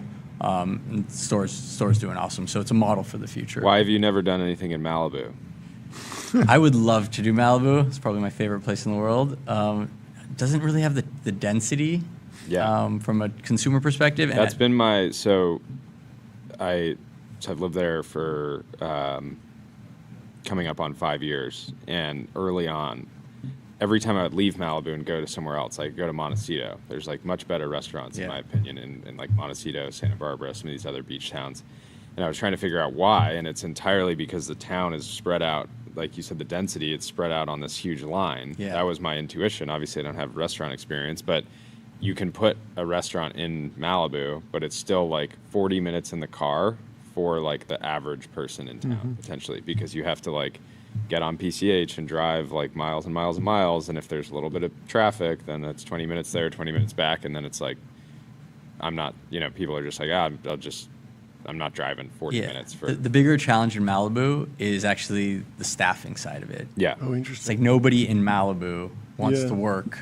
for $20, $25 an hour. Yeah. And so the people that are going to be coming there are coming from really far away, and that's what becomes a problem. You can probably feel it in a lot of the places you go to. Yeah. I'm sure you can see the staffing. Yeah, labor, turnover will be higher. Yeah. General, you just have to pay significantly more for somebody to be... Or some willing of to those spend the money kids, on. But that's somewhat limited. So limited on the Malibu kids working at the restaurant. Yeah. What? How do you I'm curious how you spend your time with the capital markets and investors today. You've been public for a while now. I'm sure you have had investors come and go, but also some that you've developed really meaningful relationships with. What is that like as a public company CEO? Yeah, I think we were fortunate before we went public. We had a lot of these kind of crossover investors. Yeah. Investors like T. Rowe or Fidelity, Bailey Gifford, that we were able to build those relationships with, and took long-term positions, believed in what we were doing. So that really helped us as we made that transition. I talk to them, our large investors every quarter. Yep. And it's like I always say with investors or with anything, it's really the people behind it than just the name on the door. Totally. And building trust and confidence in what we're doing. And, I think there's investors that are looking for short-term results, and there's other investors that really, kind of believe in the long term, believe in the management team. And the goal is to just build trust with them over time. Yeah. Makes sense. Yeah. So no we can't expect like an Allbirds like local inference provider out of Sweet Green. I was going to ask if he was going to bid on eBay. I mean, that's an amazing story to watch right now. You got a couple hundred stores. You could go to Sweet Green and verify your baseball cards. Auction them off on eBay. Funny, our COO, Jason, who's been with us about a year, spent a long time of his career working at he was actually the COO at GameStop for a while. He actually ended up, more recently he was at Chipotle, but before that he was at GameStop from like 300 stores to 3,000 stores. Yeah. Wow. So it's been fun watching all of the developments now and talking to him about it. Yeah. Yeah, we were looking it up. It seems like GameStop has like shrunk the store footprint a ton, about half since Ryan took over 5 or 6 years ago. But like wildly different business because of digital distribution. Like there's a direct competitor. You can't download a wrap on your phone like you can a game, and so they've had to change the business model a significant amount. For me, it was interesting learning how much of that business model was dependent. All of the margin was dependent on the trade business. So the new releases they didn't really make as much money on. Sure, it was all the about leverage. the margin came from GameStop's famous for being like, oh, you bought that $60 game, we'll give you $5 for it. Exactly. And then they sell it for $20, and that's not bad. That was the business. Yeah. What are general real estate trends, not just restaurants, but that you're seeing across different markets across the U.S.? Drive-throughs are hot. What makes for a good drive-through? Like, there's a few in LA, but it doesn't feel like a drive-through city. LA is more about zoning, okay, and getting the right permits for it, and they're not adding more drive-throughs. Oh, so you have to take over an existing drive-through in order to get one. I typically only see big chains have them. Yeah, and so you're competing with, like some of the drive-throughs that we've taken recently have been like old Jack in the Boxes, for example. Sure. But who are you competing with? Chick-fil-A, Raising Cane's, and they have very high AUVs. Some of these, Chick-fil-A I think does $8 million or so per restaurant. So they can just outbid you. They can outbid you, and they need the acre lot with the egress for the parking. Sure. So drive-throughs are really hard to come by, but we do see a pretty significant lift when we put a drive-through in. People are really looking for convenience, and that's only accelerated since COVID. And do delivery drivers prefer drive-through? Is that faster for them? Or? No, most people actually don't want the delivery drivers going through it, so you have to build a model where you have a separate area. So if you go to like McDonald's or any places, because they're not doing the ordering, they're just doing the pickup. Sure. It would just be taking up space. Yeah, so you have like separate parking spots for the delivery drivers, having them come in. Some places are experimenting with the double drive-through. I was going to say, is that possible? It's possible, but you need so much space in order to do it. Okay. Don't have a lot of space in California. And you don't have the space in California. I think the thing about what we see in retail is the best streets continue to be the best streets. So and we see it like if you look at LA, like Melrose Place, just like rents continue to go up because there's more customers and there's more profit. More customers. It's like there's this thing about like these moments and these this condensed attention and traffic in these great high streets, and so on those areas prices have only gone up. Everywhere else, the market's been pretty stable. We haven't seen things collapse. We have seen the biggest challenge we've seen is around what's happened with interest rates, because landlords have less money to give from a tenant improvement perspective. Oh, interesting. So that's been the issue there. Even though there's probably less demand, when they're interest rates from zero to where they are today, they're not giving you as much improvement allowance. Last question: how is the drone delivery market evolving from your view as an operator, as a brand? Like, do you expect drone delivery to be, double-digit percentage of delivery orders nationally or in specific markets? Like, how do you see it evolving? I think what Keller and Zipline is doing is really interesting. Yeah. We've done some early work with them looking at it. It's not something we're hugely focused on right now, but they have had some breakthroughs. And so if you said 10% in the next year or two, I probably don't see that, but over time, absolutely. Yeah. It's very market dependent, right? You have to be like, let's work on something in Texas. It's Texas, more suburban. You do have to, change how you build your restaurants a little bit, having like the portal where you put the food in. But when you think about the drone speed, portal. Yeah, when you think, you need like a drone portal. But when you think about the speed of delivery, for delivery, getting sub 30 minutes is huge. That's like kind of like the number when people are opening the app. You want to be sub 30 minutes, and what you can do with drones in getting there, it's pretty amazing. They still can't do really large orders, so like what it fits in is ordering huge, for a whole office. But it's not going to work. I do think over time they will figure it out, and more of the restaurants will be built around that. Yeah. I mean, what's amazing to think is how much your radius can increase, and what that means for your footprint over time, if that's true. Like, I mean, LA, since we're here, when you look at this market, the craziest thing is when you put, you go into maps and you put an address in, and you're like, it's 7 miles and it's going to be 50 minutes. It's like a normal thing. It sounds crazy to anyone else in the country, but it's like a drone going 7 miles is like, feasible. Yeah, and you've seen the videos. They're able to just drop just literally have it parachute like right on your doorstep. Yeah. So it's pretty amazing. It's coming, but I think it's still a little early for us. Yeah. Very fun. Amazing. Well, thank you so much. Thank you for the food. Hey, great to see you guys. Let's hang soon. Thank you, guys. Put this in here. Throw these back on, and we can click over to some of Jason Fried's favorite watches. He was a fan of Nike's early 2000s era watch lineup. Have you ever seen these before, Jordy? I have. I have not. I've never seen one in person. You've never seen one in person? Where's my other headphone? There we go. Has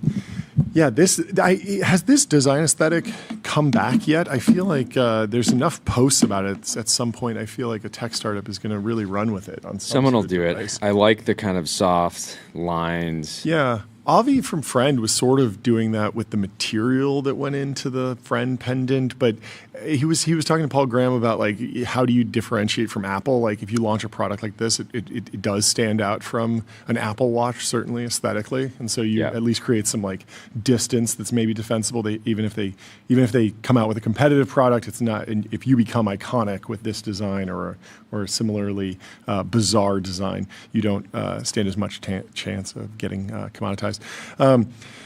Well, Ryan Cohen's in the Financial Times. People have been processing his bid for GameStop to take over eBay. Very fun story. Not too many updates on what's actually happening. I think there's sort of a wait and see approach here. But the Financial Times has a little bit of a deep dive here. Ryan Cohen spent much of his career being dismissed. It's a pattern that has turned the chief executive of video game retailer GameStop into a leather jacket wearing outlier with a loyal base of meme stock investors. I saw someone commenting the leather jacket, very Jensen-esque. Although, has he been dismissed? I feel like through the rise of Chewy, there was a ton of respect for him all along that journey, since e-commerce is such a challenging business. There's so few companies that have exited at north of $1 billion. There's been a ton of attempts to make e-commerce companies, but they often run into Amazon headfirst. The Canadian entrepreneur turned activist investor has built his cult-like reputation by repeatedly betting on ideas that many institutional investors labeled as absurd. First, it was online pet supplies. Okay, I guess that fits. Then a dying strip mall. Why has Chewy? Where is Chewy? So Chewy is a $9.6 billion company. Yeah, that's great. Why has Amazon and Walmart not eaten them alive? I don't know. I mean, I think a lot of people have pet food on subscription, and they just don't change it. And so you acquire that customer, and then even if it's on Amazon. So the CAC equation just works. I think the retention is remarkable, because the dog doesn't tell you, hey, I'm bored of this particular food.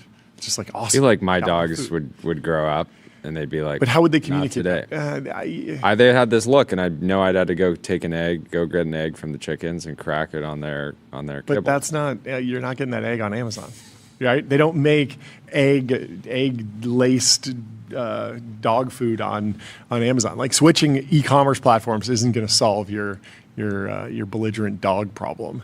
One response from eBay could be focus on yourself, King, because Chewy's down 40% the last year. Well, is Ryan? No, he's no longer. He's no longer the CEO, obviously. But still, I guess it's down since IPO. It had a quick rise in 2021. The stock was up at $101, now at $23. So some sell-off there. But let's read through more of this. Now he is focused on this $56 billion attempt to acquire eBay, and an e-commerce giant roughly 4 times the size of GameStop. Wall Street's immediate response to the hostile bid has ranged from skepticism to outright mockery. Analysts have questioned how GameStop, valued at roughly $11 billion, could realistically finance the takeover of a company worth around $47 billion. None of that has dissuaded Cohen. The more eBay fights me, the more I'm going to not take no for an answer. I'm not going away, he told the Financial Times. The 40-year-old billionaire first set out his stall for the takeover bid in an awkward interview with CNBC on Monday that instantly ricocheted across social media. He responded to questions about the financing details with a blank expression and clipped monosyllables, explaining that it was half cash, half stock. Of course, that became a massive meme.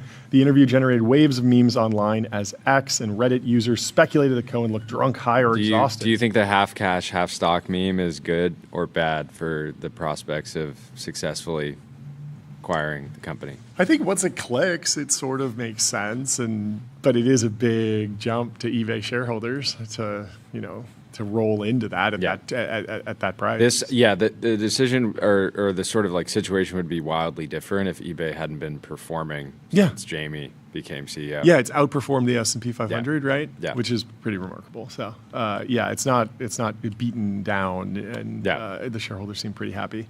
The Financial Times says the script has played out before. Born in Montreal in 1986 to a teacher, mother, and father who imported glassware, Cohen did not attend university. As a teenager, he built websites for family, friends, and small businesses, teaching himself coding. Now, in 2011, now in his mid-20s, he founded Chewy from South Florida with the ambition of creating an online pet supply business that could compete with Amazon. Investors thought the idea was ridiculous. I knew that significant capital would be required to finance the growth, that's for sure. A lot of inventory, very capital-intensive business. He said he approached dozens of VC firms, even flew out to Silicon Valley, went door-to-door on Sand Hill Road. Can you do that? I don't think you can just knock on Sequoia Capital's door. I think some of these Neo Labs are hot enough that they actually probably could just drive down, no meetings, and just go door to door. I'm here. Says, hey, I'm in the middle unannounced. Be like, cool, I'll come back in like 20 minutes. I got to grab a for coffee. You. Yeah, probably. So he went door to door on Sand Hill Road, probably a turn of phrase. He was probably scheduling meetings, but he was explaining how Chewy would succeed by delighting customers and running an ultra-efficient operation, but everyone turned us down. He couldn't raise money. The skepticism was understandable given the failure of pet supply website Pets.com in the dot-com bubble era. Pet food was bulky, low margin, and expensive to ship. Venture capitalists doubted consumers would buy 40-pound bags of dog food online. Cohen ignored them all. Instead, he focused obsessively on customer service. Chewy employees wrote customers handwritten cards and sent flowers to grieving owners whose animals had died. That's really sweet. That is a good touch. He doesn't come across as that. He comes across as, this like ruthless operator. But that is really, obviously that. Well, he comes across as an absolute dog, John. I guess he was raised by dogs, essentially. He grew his career through the dog economy. The approach helped to create unusually intense customer loyalty. By 2017, private equity-backed PetSmart bought Chewy for $3.35 billion, then the largest e-commerce deal on record. It cemented Cohen's reputation as a rare entrepreneur who had successfully challenged Amazon on its own turf. Flush with cash and credibility, he launched Ryan Cohen Ventures, RC Ventures, his investment vehicle. That led to his most controversial bet in 2020. While much of Wall Street viewed GameStop as a doomed relic of the physical retail era, Cohen quietly amassed a large stake in the company and began pushing for a radical digital transformation. I really wonder if there's going to be, what is this, just horses? Why are we just playing horses? The team had this on this morning. I thought it was incredible. Yeah, the horses are good. I wonder if there will be a Ryan Cohen. Some people do Subway Surfers. We do horses. I like it. Horse B-roll. Do you think there'll be a Ryan Cohen GameStop type deal of the SaaS apocalypse era? Like the most seat-based SaaS, like laggard who's getting absolutely beaten up, shorted, huge short interest, and some wild card operator comes in and turns it around, or at least turns it into a meme stock. I don't know. Yeah, it's just felt like so many people were too afraid of catching a falling knife, basically.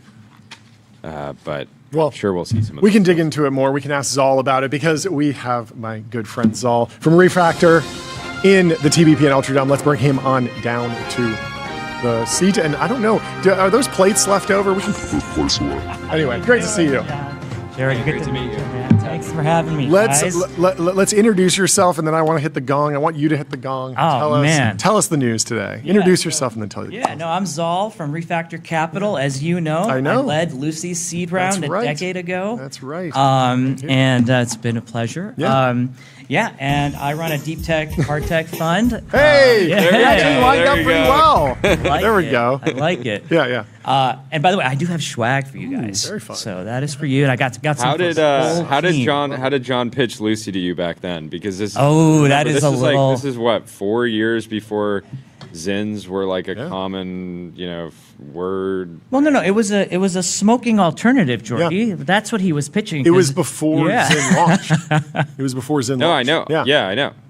Yeah. I mean, the pitch was basically but the main thing is like, if I was getting that pitch, I mean, you're very compelling. I probably would have invested if we knew each other back then. But a pouch, it's popular in Europe. Well, we weren't doing pouches yet. It was just the gums. And I think we maybe had mapped out lozenges, but the idea was basically that Nicorette was a horrible product. Horrible product, but had grown into like $1 billion a year in revenue and had been around since the 70s, had been really well studied by the scientific community, had been loosely effective at getting people to quit smoking, but delivered in the most medicinal way and had not had a consumer or brand wrapped around it. So very much in like the Hims and Roman telehealth, like let's take the scientific backed product that we know works, but then package it in a new way and go direct to consumer. Yeah, Chewy style. Yeah, it was fun. It was a blast. It was a blast. But you were doing a lot of other investing at the time. Yeah. What else stands out from your investing career? Yeah. Well, can I first say, I have had a fantastic week. Can I tell you about the week that I've been having? Yeah. I think it's my best week in venture. Okay. And I've been doing this for 12 years. Yeah. So let me paint the picture. Right. Please. So Wednesday. Yeah. Astranis raises a $450 million Series E. Yeah. This was the first check I wrote after I left Andreessen Horowitz. That's right. Very first check I wrote. A great company. I led the seed round. I love introduced them to A16Z, which did the Series A, and they've also done subsequent rounds. Yeah. So that was on Wednesday morning. Wow. That's amazing. That was amazing, right? Yeah. $2.8 billion valuation. And then on Thursday, of course, I launched my new fund, Fund 5, right? And so I've got $300 million under management. Amazing. Thank you. Yes, 10 years and change. Yeah, at this point. So another $50 million. I just raised $50 million funds. Again, we can talk about that in a sec. And then, I'm like waking up yesterday morning and I'm like, getting all my tweets and my LinkedIn posts together for the launch at like 6 a.m. Yeah. And something pops up in my feed and my emails. It's like one of my companies just got acquired. I'm like, okay, well, I got to take a look at this. Like, what happened? Well, Path AI got acquired by Roche for $1 billion. There we go. That's incredible. And I have 2 founders that have had kids this week, babies this week. So amazing. It is just tons of good stuff. Best week ever, guys. Yeah. Best week I mean, I know. So it's time to rest on your laurels. Yeah, rest on your laurels. We're thinking about getting a bed of laurels that people here could physically go and rest on. Yeah, exactly. One day. What were you doing before Andreessen? Yeah. So, originally from the Midwest, born and raised in Indiana. Cool. My dad had a computer business growing up, so I built computers in our basement, and we sold them to people's homes, doctors' offices. 80s and 90s pre-Dell. Was this basically like we'll build you a custom PC for your use case? Do you remember 386s and 486s and Pentiums and all that? I was born in 95. Okay, so maybe not. Yeah. But this was like the era of the 80s and 90s before Dell like really kind of took over. Yeah. And so, we built that business. So I got into hardware, software coding at a young age. Yeah. And then I went to Penn and I did the Wharton undergrad program. Sure. What I didn't understand when I got there was that 90% of my classmates would go into banking and consulting. Yep. And I did internships in both and I hated it. Yeah. So I didn't know. A senior year comes around and I'm like, what am I going to do with my life? And I was so lucky. Guys. Microsoft came to campus and recruited me to be a product manager. Okay, there you go. Right? And so that started a 10-year the career. GOAT. Yeah. The GOAT, Satya. Yeah. Was Satya running it? No, at that it time? was Steve Ballmer at the time. Ballmer, But wasn't he like a rising PM? He was he was VP of product at that point. Yeah, that's what I'm saying. You're working under the GOAT. In the org. Yeah, people knew him. Of course, people knew him. Insane aura. Yeah, that's awesome. But it was like a time when like Microsoft's stock price was just between $25 and $30. Yeah, the Ballmer era was rough. It was rough. Yeah, and they didn't understand the internet. This was 2004 to 2006. This was like while they're missing mobile, basically. Correct. Yeah. They missed the whole. And I was like, this is not happening. I'm wasting my career up here in Seattle. So I moved to the Bay Area 20 years ago. Okay. And I got a job at Google. Yeah. I was a PM in 2006 on the AdWords team. Sure. Let me tell you a story on that real quick. So this was Susan Wojcicki's team. Yeah. So Google was founded in her garage. Yep. Back that's in the day. She passed away a couple years ago of non-small cell lung cancer, but she was an amazing leader, amazing human.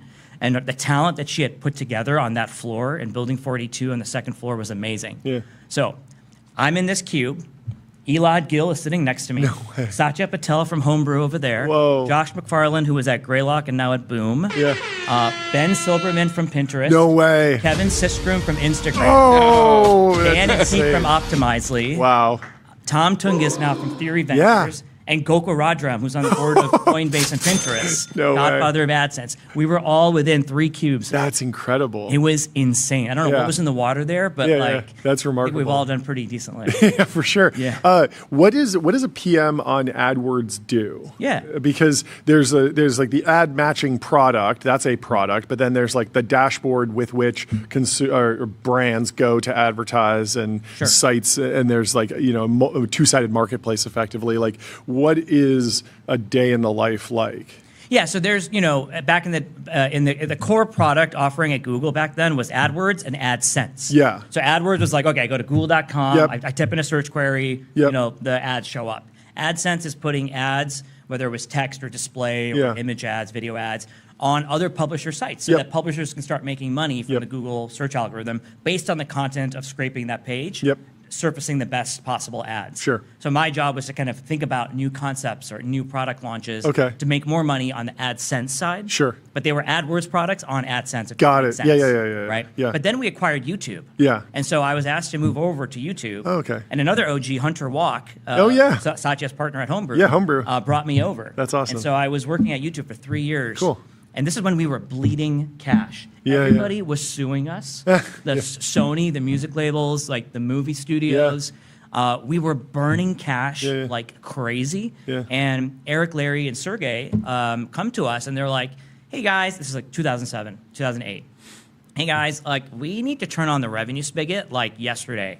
Like go figure out how to get the Fortune 500 to feel comfortable putting their brands on YouTube. Because remember, with UGC, user-generated content, people were really worried about it. Again, 20 years ago, right? So we had to build all new products to get them more comfortable with making their brands and their products available on YouTube. And so we built that business to a few hundred million in revenue. I think they did like 20 billion last year. Linear 60 or something. Linear TV execs at the time, were they saying like no one's ever going to put dollars against YouTube because of that UGC risk? Were people saying that? Yeah, I mean they didn't want to risk because honestly YouTube's filters for content were not as good back then. So like weird stuff was like popping up. And this was like the tagging age where like you could upload a video and tag it like skateboarding, Los Angeles, and then you hope that that's what's in the video. But there wasn't an AI model that could look inside every frame, listen to the audio, and actually understand what it was. At least not yet. So then they created. What were the? I'm super interested in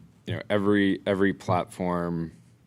Every platform that has traffic and usage is like different. So like, just screen space is on a website is different than screen space on Instagram is different than screen space on a Google search result, right?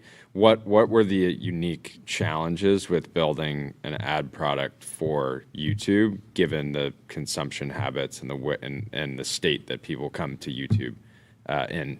Yeah, so they actually had to create a new role for me because they called me the big ads PM. So my job, to your point on linear TV, execs, they wanted their 30-second TV spot on YouTube, but we weren't going to do that. That's just like so orthogonal to the YouTube thesis. Yeah. So what we did instead is we let them buy the homepage. Oh yeah. Do you remember this? So we had homepage takeovers. Yeah. So you could put like these big banners up. Yeah. And our sales team would have this calendar of 365 days. And they go sell them. And they go sell them for $1 million a pop. Wow. $2 million a pop. Yeah, whatever it was on Christmas or whatever. Yeah, it was like $3 million or yeah, whatever, sure. right? And so, Sure. and it got tons, hundreds of millions of views. Yeah, so much right? traffic. Yeah, Because so much everyone traffic. lands on the homepage then. So It was pre-app. Yeah, Apple, EA, all the big brands. Yeah, they would all do one L'Oreal, day. they wanted to put their brands up there. Yep. And, that was getting them comfortable with like a known display ad product that they were using on AdSense or somewhere else. Yeah. And bringing them on. Yeah. But with that $1 million ad buy, John, we were forcing them to actually spend money as part of that $1 million on YouTube.com through the search engine. Sure. So when people search, they'd have to have their display ads and their other search products up there and running. Yeah. So it got them comfortable with using YouTube. Yeah. Because it was otherwise it's like, okay, it's just a 24-hour pop. Yep. Don't you want to continue the campaign for the next month and leverage all the gains that you Yeah. made from brand awareness by people coming to YouTube.com? Yeah, and they're not tied to a specific video at random, which is where the real brand risk comes, because it's like your ad was shown on this particular ad. It's like, no, we were on the homepage. There's a lot of things. If you're mad at that one video, take it up with Google or YouTube, right? Yeah, exactly. Interesting. Exactly. And then after YouTube, I went to Netflix, and I was their Okay. first head of mobile. Yeah. This was like 6 months after the iPad launch from Steve Jobs, and we had to rebuild all the phone and tablet apps from the ground up. Yeah. They were growing like a weed, and they looked like This is like Forrest Gump level Silicon Valley lore. Yeah. It's like, then I was at Andreessen, then I was at Netflix, then I was at Apple. There's Microsoft. definitely gray hairs here. You've been I think to every big tech company. Yeah. There's like 3 on the Mag 7 that you still got to go do tours at some point. Well, I did LinkedIn after that. So Okay, so I got Microsoft. There we go. There, so. Yeah. But I was basically at LinkedIn. Please tell me you were pitching them on short form vertical video on LinkedIn back when you were there, because they finally added it. They finally did. They finally got comfortable with it. Yeah. We were talking about it back then, but they were not going for it. They were Interesting. not going for it. Yeah. So what was the experience? It's too like with addictive. Netflix? I spend 4, 5, sometimes Oh, 6 hours yeah. on LinkedIn just scrolling on the So this vertical stuff's video good. tab. Oh, yeah. Yeah, No, it's Netflix tailored. was great, man. Yeah. I mean, a very small team back then. This was 2011, 2012. Okay. Only 8 PMs in the whole company. Yeah. I was responsible for all the phone and tablet apps. Yeah. Across Android, like the tablet Nook. Remember Sure, those? And the sure. Kindred Fire. Sure, yeah, Kindle yeah. Fire, Kindle rather. Fire, yeah. And so we had to build that. And, No one really gives Bezos enough credit for using the Gen Z slang. Like, he made like a fire phone, and like that's what like kids would say, like, oh, we should make a fire phone. Like, this phone is fire, and he rolled it into an entire brand. But today, people would like call that out as like being too like patronizing to the younger generation. Yeah. But the fire phone just sort of slid under the radar. Oh, well, it was a complete flop, too. I know. Horrible. Yeah, well, he also has like, he actually clearly not a picked up fire people phone. say, the derogatory, like, oh, you're basic. Yeah. He flipped that around and tried to turn it into a positive with Amazon Basics. Oh yeah. Saying like it's There you okay. go. It's A lot okay of to Gen be. Z slang over there at Amazon. That's right. That's right. Anyway. Yeah. So that was a great time. And then, Andreessen Horowitz about 12 years ago were looking for kind of junior folks of like their general partners who were product people like me to come join the investment team. Sure. And help them source, evaluate, and work on investments together. Yeah. Right. And so this was 2013. Yep. I ended up joining. The firm was only 4 years old at that point. Yeah. Investing funds 3 and 4, which were each 1.5 billion in size. Yeah. At that point, they had not launched any sector-specific funds like the crypto fund or the gaming fund or anything. Or American Dynamism. Exactly. Yeah. None of that was a lot. It was just one fund. They didn't even have growth yet? It was just one It was just pool? one fund. Yeah, it was just one vehicle. Each But they were fund. doing weird deals. Like the Skype thing is always so funny to me. Were you Well, they were around doing for that? SPVs. Yeah. Yeah. We were doing SPVs into Pinterest, Skype, Facebook even. Yeah. It was very creative Yeah. deal making. Yeah. It was not, which I think was like to their massive benefit. Yes. Just so many experiences, obviously of financial wins, but also just like the breadth of activity at the firm allowed for those expansions to go successfully. That's eventually. right. That's right. And so, obviously you can imagine it was just an amazing whirlwind of an experience, and that's when I got to meet you and Rob, Soylent Journey too, that was as wild. well. Working with Chris and Dixon. then with Chris Dixon, and that's when I started actually getting into hard tech. Yeah. So I was kind of bored trying to find the next Netflix, the next Google. It wasn't as interesting to me as like the world of atoms. Yeah. And so I ended up getting into digital health, computational biology, synthetic biology. I don't have a bio background, but like very smart people like you guys got me excited about where some of these directions were going, especially in food and chemicals and materials. And then a few of us convinced our LPAC to actually launch the BioFund, which was the A16Z's first sector-specific fund that they launched in 2015. That's right. Which was a $200 million fund to go after the intersection of life sciences and computer science. And that's when I spun out and started Refactor, about 10 years ago. And so, if you recall, I started it with David Lee from SV Angel, and then he ended up retiring, but I've been solo since. And I haven't hired anybody. It's literally just me running the firm. So you have SaaS for the tooling on the back end, fund administration, like you just lawyers have people, on contracts. you have people doing fund admin. Like there are certainly things that in a day you can't do. Do you not even have a executive assistant? I had an executive assistant for 9 years part-time. Okay. Who would just do all my scheduling, all that stuff. But there was a new company that Sequoia partner actually ended up leading called Blockit. Okay. And it's an AI calendaring tool. Okay, and you use that? I just made that change 3 months ago. It has been amazing. Amazing. So I have I don't know what SaaS is, John, but I know what AI is. I'm kidding.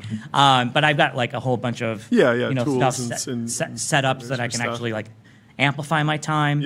I have my fund admin. They do all my compliance. I have a tax and audit team. They do fractional all of that. back office. Yeah, but as far as employees go, full-time just employees, you're looking at them. That's amazing. Yeah. That's wild. Then why keep the fund size the same? Why not at least inflation adjust it? Yeah. I mean, so I get this question all the time. I'm sure. Because I had more than 50 million of interest in this fifth fund. Yeah. Right. And so, if I increase the fund size, then one of a few things might happen. I have to write more checks, right? And so that's as a single person, like it might be a little stressful, and like I won't be able to give as much time to my founders. And marginally, you might be adding like the company that wouldn't make it on the margin in the previous fund, so you're just adding in like worse performance, adverse selection. Exactly. And so if I only do 20 or 25 companies every fund, it's a concentrated portfolio. I'm writing $1 to $2 million checks in all things hard tech. Bio, energy, aerospace, critical materials, robotics, physical AI. So all of these things like need my time. And so if I want them to actually be a fun driver, right? If I'm starting out with 10% ownership in a business, maybe after dilution, I have 5% of that company. Well, what's 5% of $1 billion unicorn? $50 million. What's my fund size? There you go. 50 million. So it makes it work, right? And I hope they're much bigger outcomes, but like Path AI, it was a great outcome, right? That's so I wish I had more in it, but so that's why. On dilution, is the level of dilution increasing? I mean, you look at the CapEx numbers from AI labs, you look at the CapEx and spending and dilution that's going on at large scale hard tech companies that are growth stage. Is that dynamic shifting? Are you worried about that, or are you changing your strategy based on what's happening with some example companies? I mean, we're seeing it in the last 6 months in the areas of hard tech, deep tech, whatever you want to call it, right? Like we're seeing it, the valuations increase both at pre-seed and seed. And so I have to be able to make certain adjustments to make sure that I can get into the highest quality companies, right? Because like 10% of a bad company is still a bad company, right? And so to your point on adverse selection, I want to avoid that. So I've made very conscious decisions and exceptions on being below my target ownership to get into some of the very best companies, right? And so, especially in this world of AI, where I feel like the outcomes may not be $1 billion, they might be 10, they might be 100, right? And so, we're seeing that constantly, even with there's so many markets. I mean, the coding agent market across Cursor, Windsurf, Cognition, like you have 3 companies that are all north of. There are 3 decacorns in the same category, effectively. Like that is a wild situation. I can't remember the last time that happened in a competitive industry. Certainly, you had Uber and Lyft, but there was a divergence there at some point, and the third company was I forget what it was called, but I think it topped out at like 100 million in valuation, maybe $1 billion, but it was very power law driven, and we're seeing many more categories be more oligopolistic early on, which is fascinating. Yeah, I mean, the venture math is pretty simple for a seed fund of like mine, like Refactors. You know, if I want to be a top decile investor, you go back and look at 40 years of venture capital history. Mm-hmm. What is a top decile investor? A net 3x fund. Mm-hmm. So I take my 50 million and I turn it into 150. Yeah. Right? But in order to do that, there's a lot of ways to make money in venture. Yeah. But the vast majority of those funds that hit that top decile net 3x mark had at least one fund returner, meaning they had one company return the entire fund, more likely many multiples, like a 2, 3, or 4x. Yeah. Right? And so you only can do that if you have sufficient ownership at entry, right? Which is why I've done more of a concentrated strategy versus, you know, I love, SV Angel, Box Group. I co-invest with them. There's a bunch of other seed funds that I love working with. They write smaller checks, and they probably do like 100 investments a fund, right? And they get into some amazing companies. Yep. So I love working with them because they're a great source of deal flow. Yeah. But they've got a whole team that can go and like just meet companies all day long. That's all they do. They just meet companies. Yeah. And I want to really spend more time building like foundational relationships with my founders, because I just get a lot out of that. Yeah. Right. How are you sourcing and vetting hard tech founders? It feels like there's the SpaceX alumni mafia, and then there's the wildcatters, the college dropouts who are doing a bunch of interesting stuff. Yeah. I mean, I have one here in LA, General Galactic, ex-SpaceX, ex-Varda team, building the fastest engines in space using electrolyzers. Sure. So water on board. You guys remember the TV show, The Expanse? Yeah. And for all mankind. Yeah. The whole idea is like, can we use water as a fuel? Sure. Right. And we think that there's water at the South Pole of the moon. Okay. Imagine being able to actually have a satellite powered by water that can go all the way out to the moon and refuel and come back. Yeah. And if we're going to have a civilization on the moon, that is going to be required. Water as propellant. So what is your diligence process for that? Because that sounds like amazing, but I don't feel equipped to answer, will that work or not? How are you deciding to make the investment? Yeah, I mean, when I invested in their pre-seed, what was it, 3 or 4 years ago? 3 or 4 years ago. It was just Halen and Luke with a deck and an idea. Yeah. And I just loved them as founders, and they were extremely well referenced. Okay. And I feel like they had a sense of urgency about them. Sure. And that's what I look for. I mean, I don't really have a market map saying I need to invest in this idea. I want it to exist. Yeah. That's where I make mistakes. Yeah. Right? Where if I fall in love with an idea more so than a founder, I have to really watch myself. Sure. It's more of the other way around. I need to fall in love with the team. Yeah. I may not know what the business model is going to be or the product. Yeah. Like this team has pivoted once before, right? And so but they figured out this new idea, and it's like it's going to work. Yeah. And the Space Force loves them, and we're getting some great momentum there. And so that's an example of one. But when you're doing hard tech investments across all these categories, I leverage my network of professors, advisors, and founders. Okay, yeah. So and I don't have to pay them because they just want to meet these companies for free. Yep. Because sometimes they may want to invest. Sure. Sometimes they want to be an advisor. Yep. And so it's great to be able to do that. And so they can sort of fact check some of the scientific claims. Jordy, any other questions? Is the business getting more, running the firm getting more fun now that you have over a decade of investments that are kind of, some of the most exciting companies in hard tech are the ones that were started 10, 20, in the case of SpaceX, 20 years ago, things like that. I think of companies like, Zipline, Keller's company that were incredibly exciting, probably in a deck back then, but then now are actually coming to real fruition. Yeah. At least here in the U.S. And you mentioned weeks like this with a lot of activity. I've certainly felt that way as an angel investor. It's the more time that passes, the more fun it is to be an angel investor, because you're not just making new investments, but you're getting to see the sort of stories of all your previous investments play out, and you start to really notch wins, and it's a great feeling. It's a really great feeling. I've got 6 unicorns in the portfolio today. I've got many more hopefully coming. Nuclear energy company and all of these things. So it's oh yes, it's great. And so, there are just so many amazing companies to be built, and I'm ready to work with them. And I don't know if you guys saw my new website, but I've got my call sign. Okay, what's your call sign? Better Call Saul. Better Call Saul. Better Call Saul, like the TV. That's how you pronounce my name, and it's the call sign I was built for. Well, thank you so much for taking the time. Thank you, John. I appreciate it. Jordy. Always good hanging. I'll give these to the guys. Fantastic. Perfect. We have Brian Chesky from Airbnb joining in just a minute. We can pull up what else is in the timeline in the meantime. There's some birthday announcement. David Attenborough turned 100 years old. Wow. He's called the most consequential broadcaster of our time. And if you haven't gone down the David Attenborough rabbit hole, I highly recommend it. Major inspiration for travel, and I'm glad we have Brian Chesky from Airbnb here to talk about all things travel and his business. He's in the waiting room. We'll bring him in to the TBPN Ultra Room right now. Brian, how are you doing? Good. How are you guys doing? We're doing Great fantastic. To see you. Welcome back Thanks to the show. It's been too long. Yeah. I know. Why don't we kick it off with just an update on how 2026 is going, how the business is going, what's new in your world? Yeah, I mean, things are really good. We've accelerated growth for the first time since the pandemic. We grew 10% last year in revenue. And this quarter, we announced that revenue was 18%. So from 10 to 18%, which is a pretty big acceleration. Yeah, thank you. And marketplaces are really, really hard, right? Like it's kind of like gravity. Once a marketplace at our size doing around $100 billion in gross bookings a year start to come down, it's really, really hard to tip that curve. So this has been a pretty big feat for the team to be able to do it. So how'd you do it?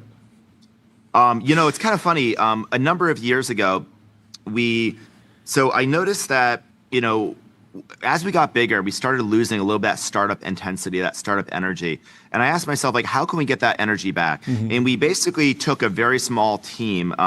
We named the team Project Hawaii. The name doesn't really matter. But I took a very small team of people, and we said, we're going to focus on a very, very small service area. And we decided to focus on conversion rate, the guest journey. And I basically tried to work with a team as if we were at Rouse Street. Rouse Street was the apartment that Joe, Nate, and I started. And I said, we're going to act like a startup. And the team just grinded really, really hard. We weren't working like a big company. We were a very small team, grinding really hard, focusing on obsessing over the customer experience, really looking at the data. And we really got a lot of points on the board. And then we really started taking these pods, and we really started working with the teams, trying to coach them how we worked in the early days. And I just think the pace increased, the intensity increased. We really tried to bring in world-class people onto the team. They got very, very focused. We tried to get all the management and bureaucracy out of their way.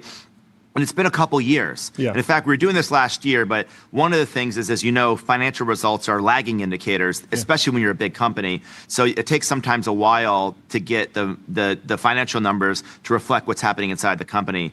But I feel like we're a startup again, more than ever.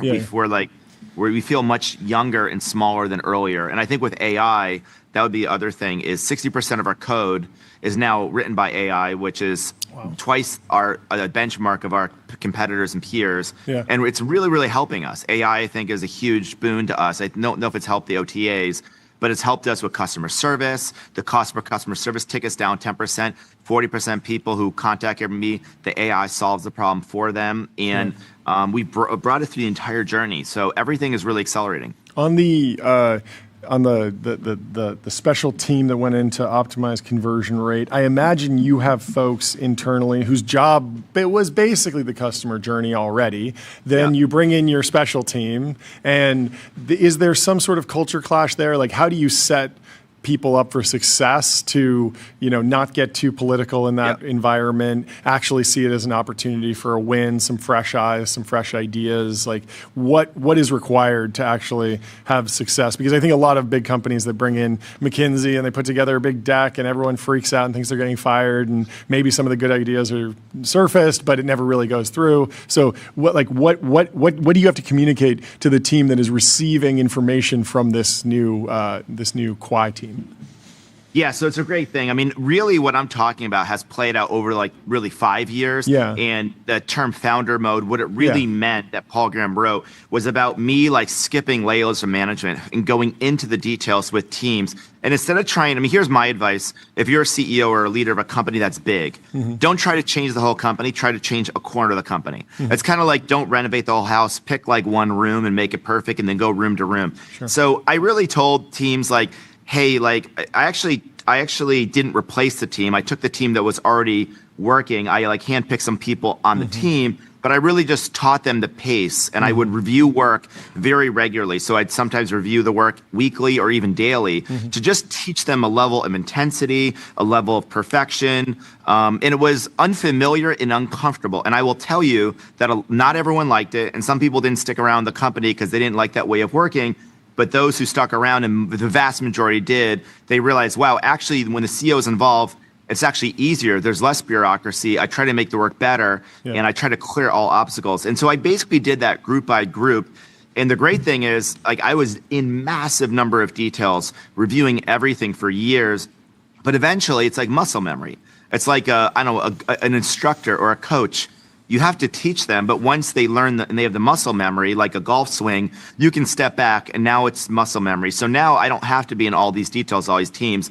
But I would just say a couple things, people listening, like great leadership is presence, not absence. I think a generation of management consulting or management school, management teaching taught us that CEOs should trust their people and get out of the way. And I don't think trust and getting out of the way are the same thing. Again, I think leadership is presence. And if you should actually be partnering with your people. You should be on the field with them. If you're a cavalry general, you should be on a horse. You should be on the battlefield. You're not overseas somewhere else just writing out blueprints. You got to be on the field with them. And you got to be leading from example. I think leadership's from the front, not from the back. And so these are just some of the things we do. And I think AI is going to create like the equivalent of an AI founder mode, which is now you got to be even more hands-on. And I don't think in the era of AI there should be any pure people managers because you're so close to the details, to the data, that everyone has the opportunity to be hands-on. And it's hard to imagine only managing people and not agents. So I think this hands-on approach is for everyone inside of a company. How did, Jordy, please. Do you think a lot about what you would do if you were from 10 or 15 years ago and you were trying to disrupt Airbnb? Like, is that a helpful exercise? And it's slightly scary because I think that I had a meeting with our team recently. I said that 26-year-old me and Joe and Nate could F us up if we wanted to. And so I told them this is what I would do. But that's because you understand this market better than anyone else. You know the key drivers. Like, I don't think any 26-year-old off the street. Hey, I'm paranoid. I think that if Airbnb sits still, I think a different group of 20 or 30-year-olds could also disrupt us. And I think that's true of every one of us. And maybe, by the way, maybe that's not true. And maybe that's not reassuring because we do have a brand that's a noun and a verb. We've got a global network effect. Yeah. I think it's actually hard to build a network. That may not be possible. But the software and the app, I told our team, like, we can't sit still. Like, our app is beautiful. It's really nice.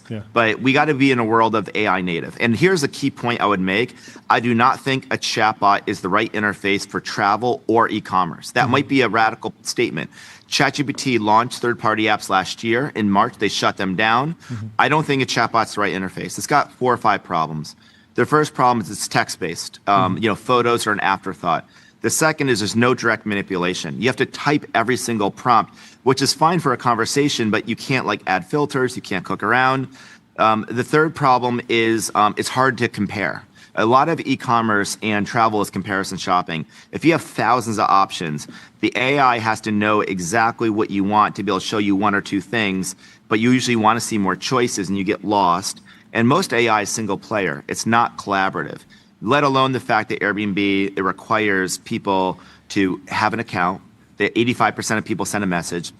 So what I'm trying to do is imagine. But sorry to push back there, but my wife's planning a vacation, and there's like 3-ish hotels that we're looking at, and we're looking for specific dates. And she theoretically, I'm not saying the products are there yet, but theoretically you could ask a chatbot, I'm interested in staying in this location, I'm interested in these hotels, I have XYZ number of people, and it could go, and the agent could go and pull together like relevant sort of like listings or room types, et cetera, pricing, show me pictures, and then actually do an analysis of the trade-offs based on all the information available, as well as information in other parts of the internet, and pull it together.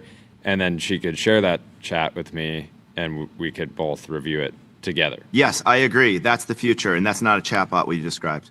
That's not a chatbot. It's going to be a completely different interface. It's going to be, well, I guess you'll have to wait and see. But I think the future are not apps. The future are agents. But I don't think they're going to be text forward. I think they're going to be really rich user interface. Okay. And so I think the current chatbot paradigm, what you're describing, it can do it. I just don't think it's the best way to do what you just described. I think there's a much more immersive way to do that. Yeah. As you think back, I mean, it feels like at various points, clearly there's been like, oh, is all of this going to move to chatbots, or are there going to be a million competitors that are all vibe coding exactly what you have, and so is software remote? The stock has not been beaten down during the SaaS apocalypse, but have you had to process those with investors? Have you had to walk people through Airbnb's strengths again? I'm sure you did after the 2028 intelligence crisis. That was thankfully, they picked DoorDash instead of you guys, but Thank God. I really appreciate them picking on someone else for once. But no, absolutely. I think there were actually when ChatGPT launched the third-party apps, their stock probably went down like 7%. And by the way, I thought it was a really good idea for them to do third-party apps. I think it could have been successful, but they would have needed a richer SDK for it to work. And it would have like the App Store. Apple's App Store was good for Airbnb, and it was good for every company because they had a really rich user interface. Maybe this is the point I'm making. That imagine using iMessage on your iPhone to do everything, when in fact, like every other app has a unique interface. So what I think is e-commerce, you want a very rich user interface. It would be agentic. You can be able to have a conversation with it. You can talk to it. It could talk back to it. But I think the point is it has to be more visual. I think a text-based interface is for some solutions. And a chat bot that's visual, that would work. I'm just saying today's chatbots aren't the right solution. But the answer to your question, I had a couple new employees. Like one of our new team members is a guy named Ahmed, who is the CTO of Airbnb now. He led the Llama models at Meta. And one of the comments he made to me was, he said, wow, Airbnb is so much more than the app. And in fact, the app that you see is like 20% of Airbnb. I mean, we have typically 4 or 5 million people staying in an Airbnb every night in more than 100 countries around the world. So there's a lot more to do around payments, around customer service, adjudicating everything. We have to, we have a $3 million guarantee against theft or property damage for 1 million homes a night. That's $3 trillion. There's just so many types of things around managing 5.5 million hosts. We have a host app. So there's a lot of things that are beyond the guest app. I actually think the guest app would be pretty easy to copy. And I think in an age of AI, you can make a better app than ours. And we want to make that app before anyone else does. And we want to be agentic. But I think the key is most of Airbnb is not the app that you use. It's mostly the offline experience. It's the operation. Yeah, that makes sense. Yeah, the iMessage example is good. It's maybe even going deeper into like old SMS, because iMessage has hydrated so many things with the reactions, and you paste a link and it hydrates it, and it's becoming more of a visual tool. But it is a long road. Question for you. And one of the things, well, before you say it, one of the things is the last time I was on, I did make a comment, and I'll make it again. Almost every AI company is an enterprise company. And the last stat I think I said on TBPN was like 3 months ago, and the stats haven't changed. I think it was 175 companies in a YC batch, and I think 16 were consumer. That trend hasn't changed. Almost everyone is going into coding. Almost everyone's going to enterprise. I think that's great. My whole point, though, is that the consumer experience hasn't fundamentally changed that much beyond a chatbot. And I think the consumer is a massive opportunity for AI. And I think it's going to need to be a richer user interface. I think people that want to do more things, they want it to be, I mean, the modern AI today is text, photos, and buttons. Mostly, in some videos. And I think there's a more breakthrough visual paradigm that can be much more immersive. And with the new image and video generation models, you could do something so much more immersive. So the exact example you gave of trying to book a hotel, you can do it on a chatbot, but there's probably some more breakthrough way to imagine that, to visualize it, to see the neighborhood, to see the map, to be able to talk to it, to understand where it is, to be able to compare photos, different hotels. There's something, I think, richer on the horizon. Yeah, I was surprised at the push into browsers last year from some different AI companies, specifically because I already felt like an LLM, like the chatbots were helping me browse around the internet. So it was like just double down on that and helping me find information all over the internet. I like that it's brought together in a standardized way, right? If I like the example, of comparing like different hotels, right? It's nice to have it just like formatted the same way. So I'm looking at it, I'm not being like I want to be influenced by the images and like the property, but not necessarily the design of the website, right? Because they can be disconnected. I wanted to ask if you think LLMs will impact travel in the world in the way that social media did and travel trends, specifically because Instagram nowadays, like a place like Marfa in like Texas, right? It's like it's random town, artistic type town in Texas, and then it just becomes a cool place because of Instagram, and then the entire kind of town evolves because of that. I can imagine like people researching like places to go with LLMs could ultimately drive some of that, and then ultimately reinforce each other. But what do you think? Yeah, maybe the simple framework is think about a travel journey. Step 1 is destination discovery. Where should I travel? Step 2 is flights. How do I get there? Step 3 is where do I stay? Airbnb or hotel. Step 4 is like, what do I do when I get there? Restaurants, activities. And step 5 is typically like logistics, car rental, services. And then step 6 is you're in the city, and then you might want to do things that time spontaneously. I think LLMs, or let's call it the LLM technology, applied to, I'm arguing, a slightly richer user interface than typical chatbot, will be revolutionary for step 1, step 2, for destination discovery and flights. Also, because flights are not very hard to build, there's just 3 global distribution systems. Anyone can pipe in an API and have a flight booking app pretty quickly. And so I think the LMs are really, really good at destination discovery. If you want to say like, hey, I want to go somewhere that's like Paris, but it's a little more affordable. It's good to go in August. I like opera. Like it's going to give you like a very rich like suggestion of places to go. Now, I think the current chatbot doesn't have really rich maps.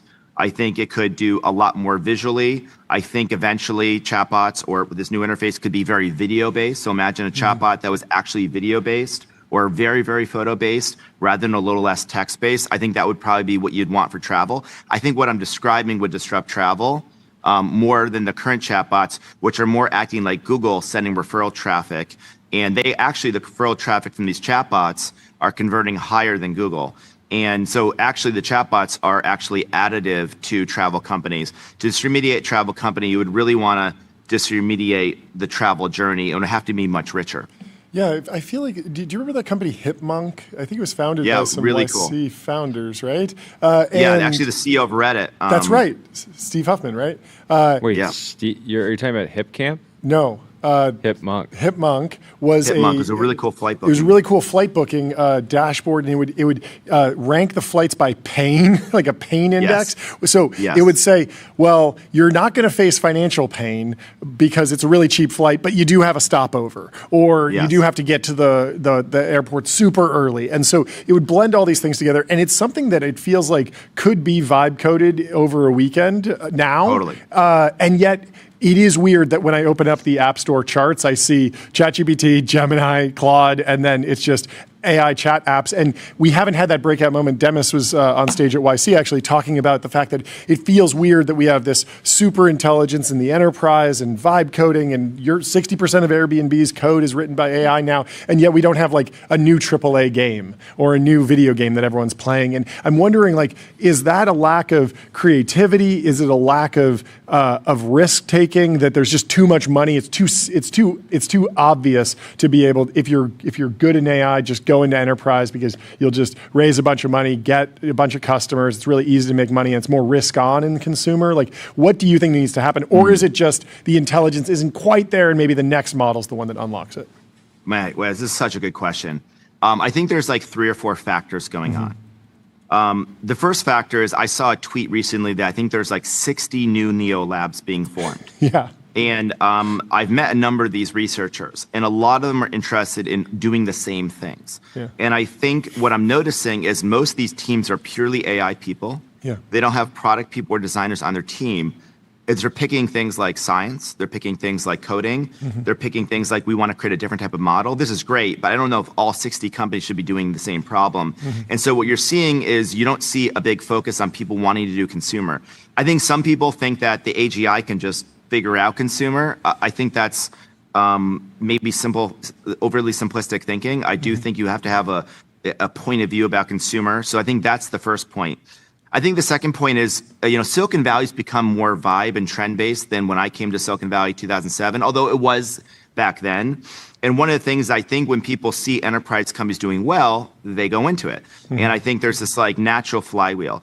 The other thing is, I know in Y Combinator, for example, we teach the Y Combinator companies use the other companies as their customers. Yeah. Now, back in the day, we would get them to use our product as consumers. Yeah. But I think everyone's figured out actually it's way more efficient to get them to become customers. It's like five code gen startups all being like, you code with me. You code yes, exactly. Me. Yeah. And so I think enterprise makes a lot of sense until everyone does enterprise. Yep. And then suddenly, like, everyone's saying consumer's hard, but it's also hard, like competing with 10 other companies in enterprise doing your idea too. That's also hard. Yeah. I think additionally, the image and video generation models are having I think image 2 is almost like a Claude Code breakthrough. It is so good now in the C-Dance video models that I think we're about to enter this new era where suddenly going beyond text is possible. And I think you're going to even be able to see real-time AI generated interface in the next year or two. So my prediction is this has been the era of enterprise. Even ChatGPT's breakout success, I would predict that most of the revenue is going to be going to Codex. That's I might be wrong, but just given how much money is going to Claude. And I think in the next 2 years, you're going to see a massive revolution in consumer. And I think you're going to need a couple companies to lead the way. Yeah. I think we need reference points. I mean, even me saying the chatbot's not the interface, people are probably asking, well, what is? Yeah. And someone needs to be the one to do that. I mean, we're going to try to do our part. I'm not sure Airbnb will be the company to blaze the trail, but I think someone has to. I think in another era, it would have been Apple, like the Steve Jobs era, Apple would have done that. Maybe Apple will do that, but they would have been typically the company that would have done that. Yeah. Are you worried that everyone is working on the exact same thing?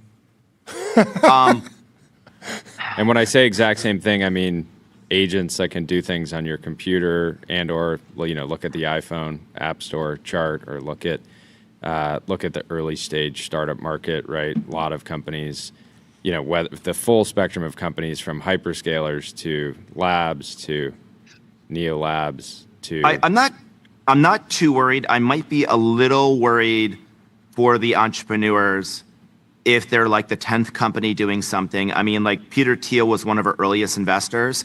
And he wrote this book, 0 to 1, that a lot of people listening probably read. He has a saying, competition's for losers. And you want to kind of try to do something that no one else is doing. Back in the day, that was enterprise because everyone was making an app. And now I have to be careful about being the 10th company doing something, unless you're going to be a lot better decisively. It's just really, really hard in a crowded market. So you want to kind of zig when everyone else is zagging. So I'm not too worried, but maybe a little bit. And I would just encourage entrepreneurs to try to claim a space for their own. Mm-hmm. And by the way, Airbnb was that. It was kind of accidental, but like in 2007, everyone wanted to do like a social networking something.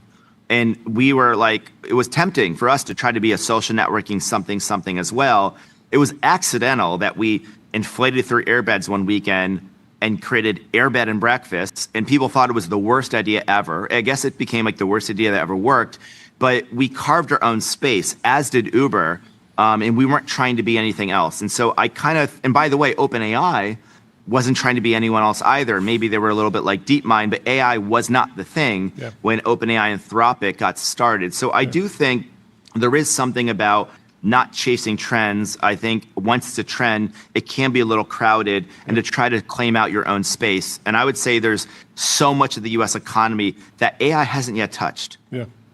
On that note, how are you talking to, or how would you talk to designers or RISD students about applying non-technical skill sets or non-AI disciplines, non-computer science backgrounds to consumer? The reason I ask it is I feel like there's a lot of pushback against AI in design communities, in colleges right now broadly. AI is not particularly popular, and there's a lot of fear of job loss. But at the same time, I'm sure like the tools have changed throughout the history, and and I feel like you believe that there's an incredible opportunity, but I'm worried that some people are not jumping on that opportunity because they have hesitations about various, does this displace this tool, or what, how is this made, or,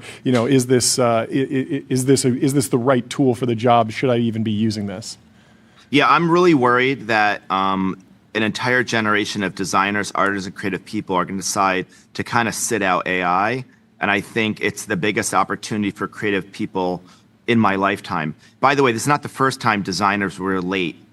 We creatives and designers were really late to the internet and web. Yeah. So going back 30, 35 years, most of the prestigious designers did not get into so-called web design. Web design was considered a lower tier, lower status design, and they stayed with print, all the established people. And so they did not really chase design. What ended up happening was, because you had a lot of these really excellent designers that did not go into web design, I think what happened was there were a lot of good people that became web designers, but I think there became a gap between web design and engineering. You had people that, maybe didn't have the full design skill set. And what happened was this function emerged called product management. Product management, I'm not arguing against. We have product managers, it's very important. But in industrial design, there's no product managers for the most part. They're industrial designers. In architecture, the architect is the product manager. And so I think what ended up happening in web design, designers were very, very narrow. There was a void. Product managers filled that void. I'm not arguing against that model. But I think if designers sit out, what you're going to see is engineers and product managers designing for them. And I think the counterpoint is designers can be engineers and product people for all intents and purposes.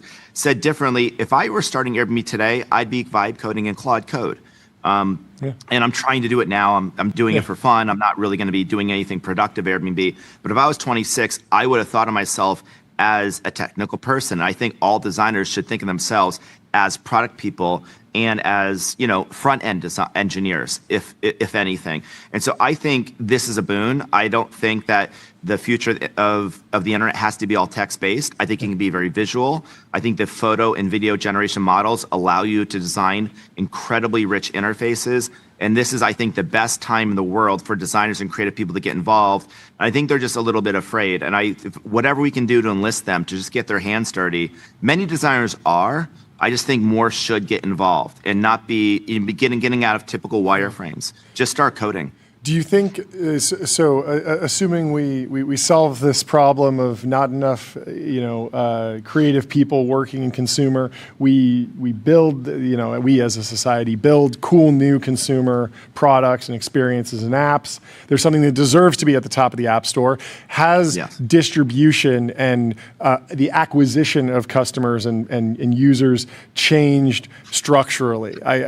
You were very good at SEO and Google, and there was a referral program. Do those patterns still work? Are they broken? Is there a new playbook that needs to be rolled out for anyone who has something that's great, but they need to get it in the hands of consumers broadly?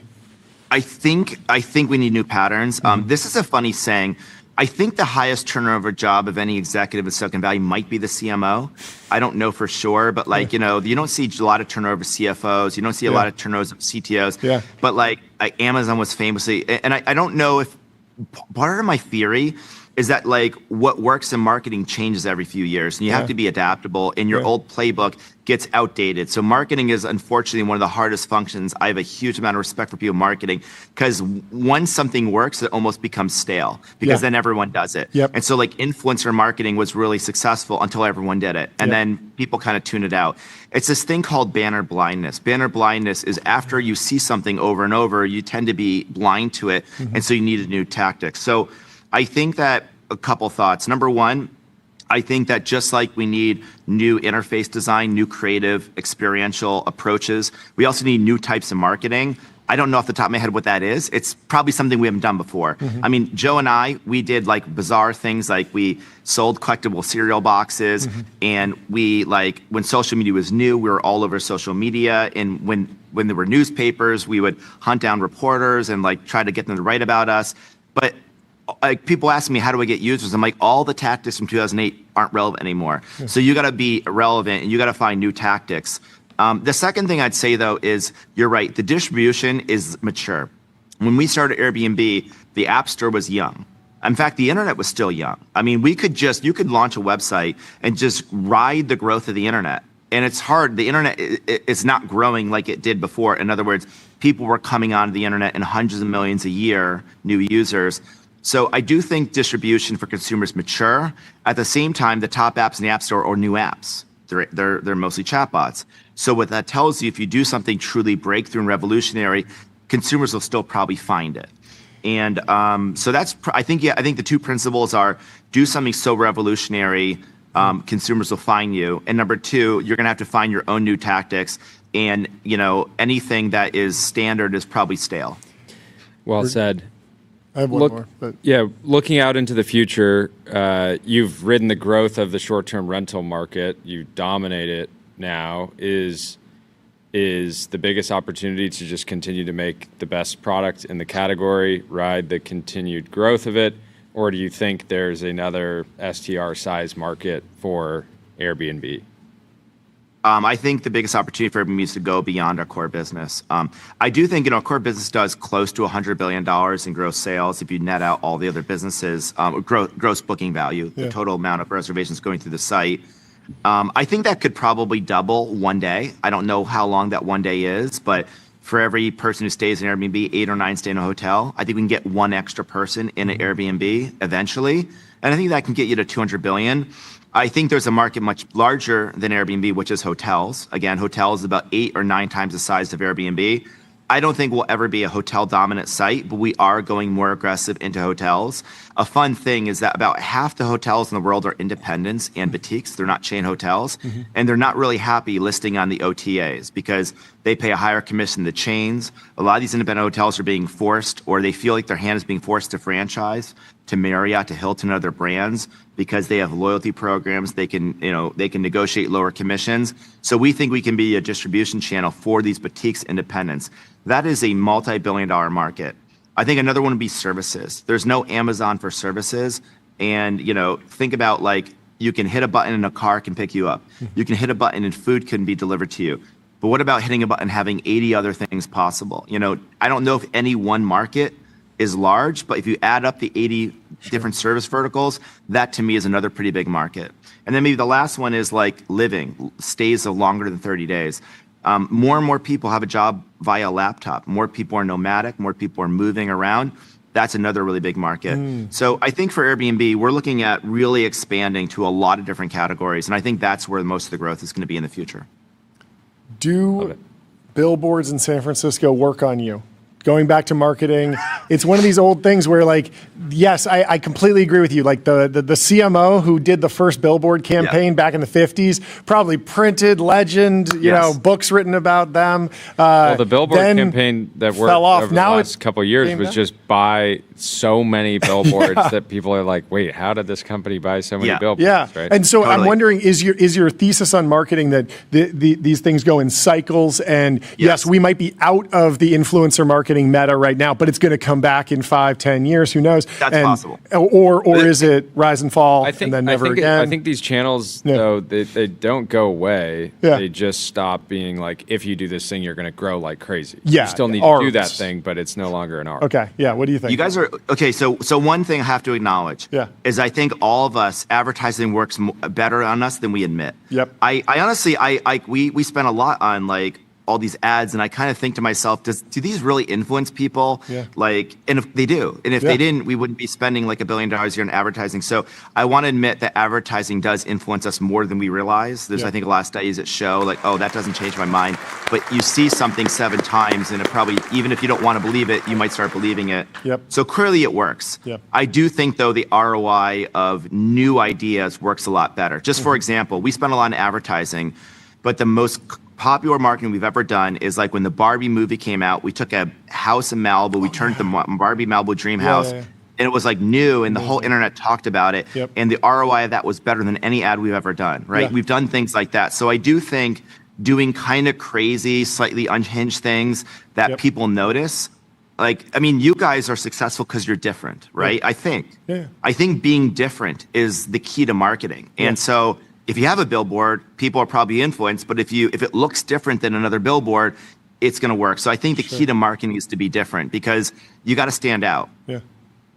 Yeah, the Red Bull Baumgartner, the skydive from space is, I think, like 1,000x ROI. I think they spent less than $1 million on that, and I think it has 1 billion views or something like that. Yeah. Space, great example of that. Space, but if like 10 Airbnb. people did that, then the 10th one wouldn't work as well. Yeah, and that's probably why they didn't do a sequel and then another one, one. They went and found something else. Let's put a plane through a tunnel or fly a hot air balloon upside down or something.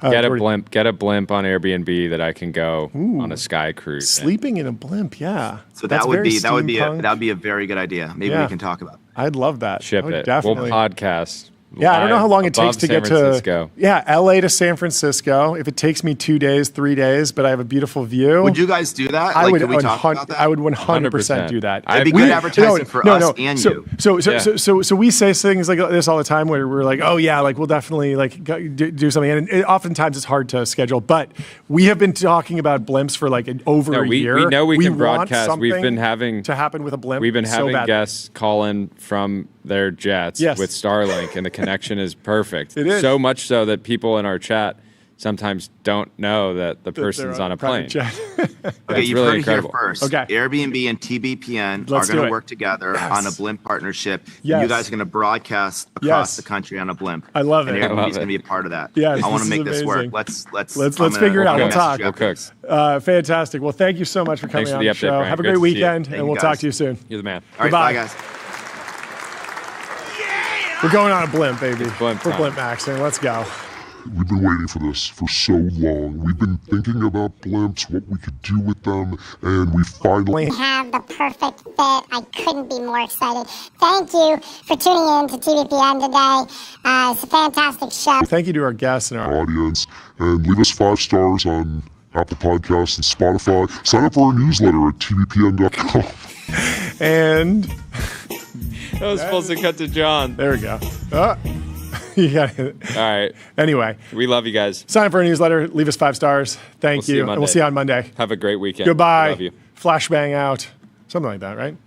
Oh no, the flashbang's broken. Rolling flashbang.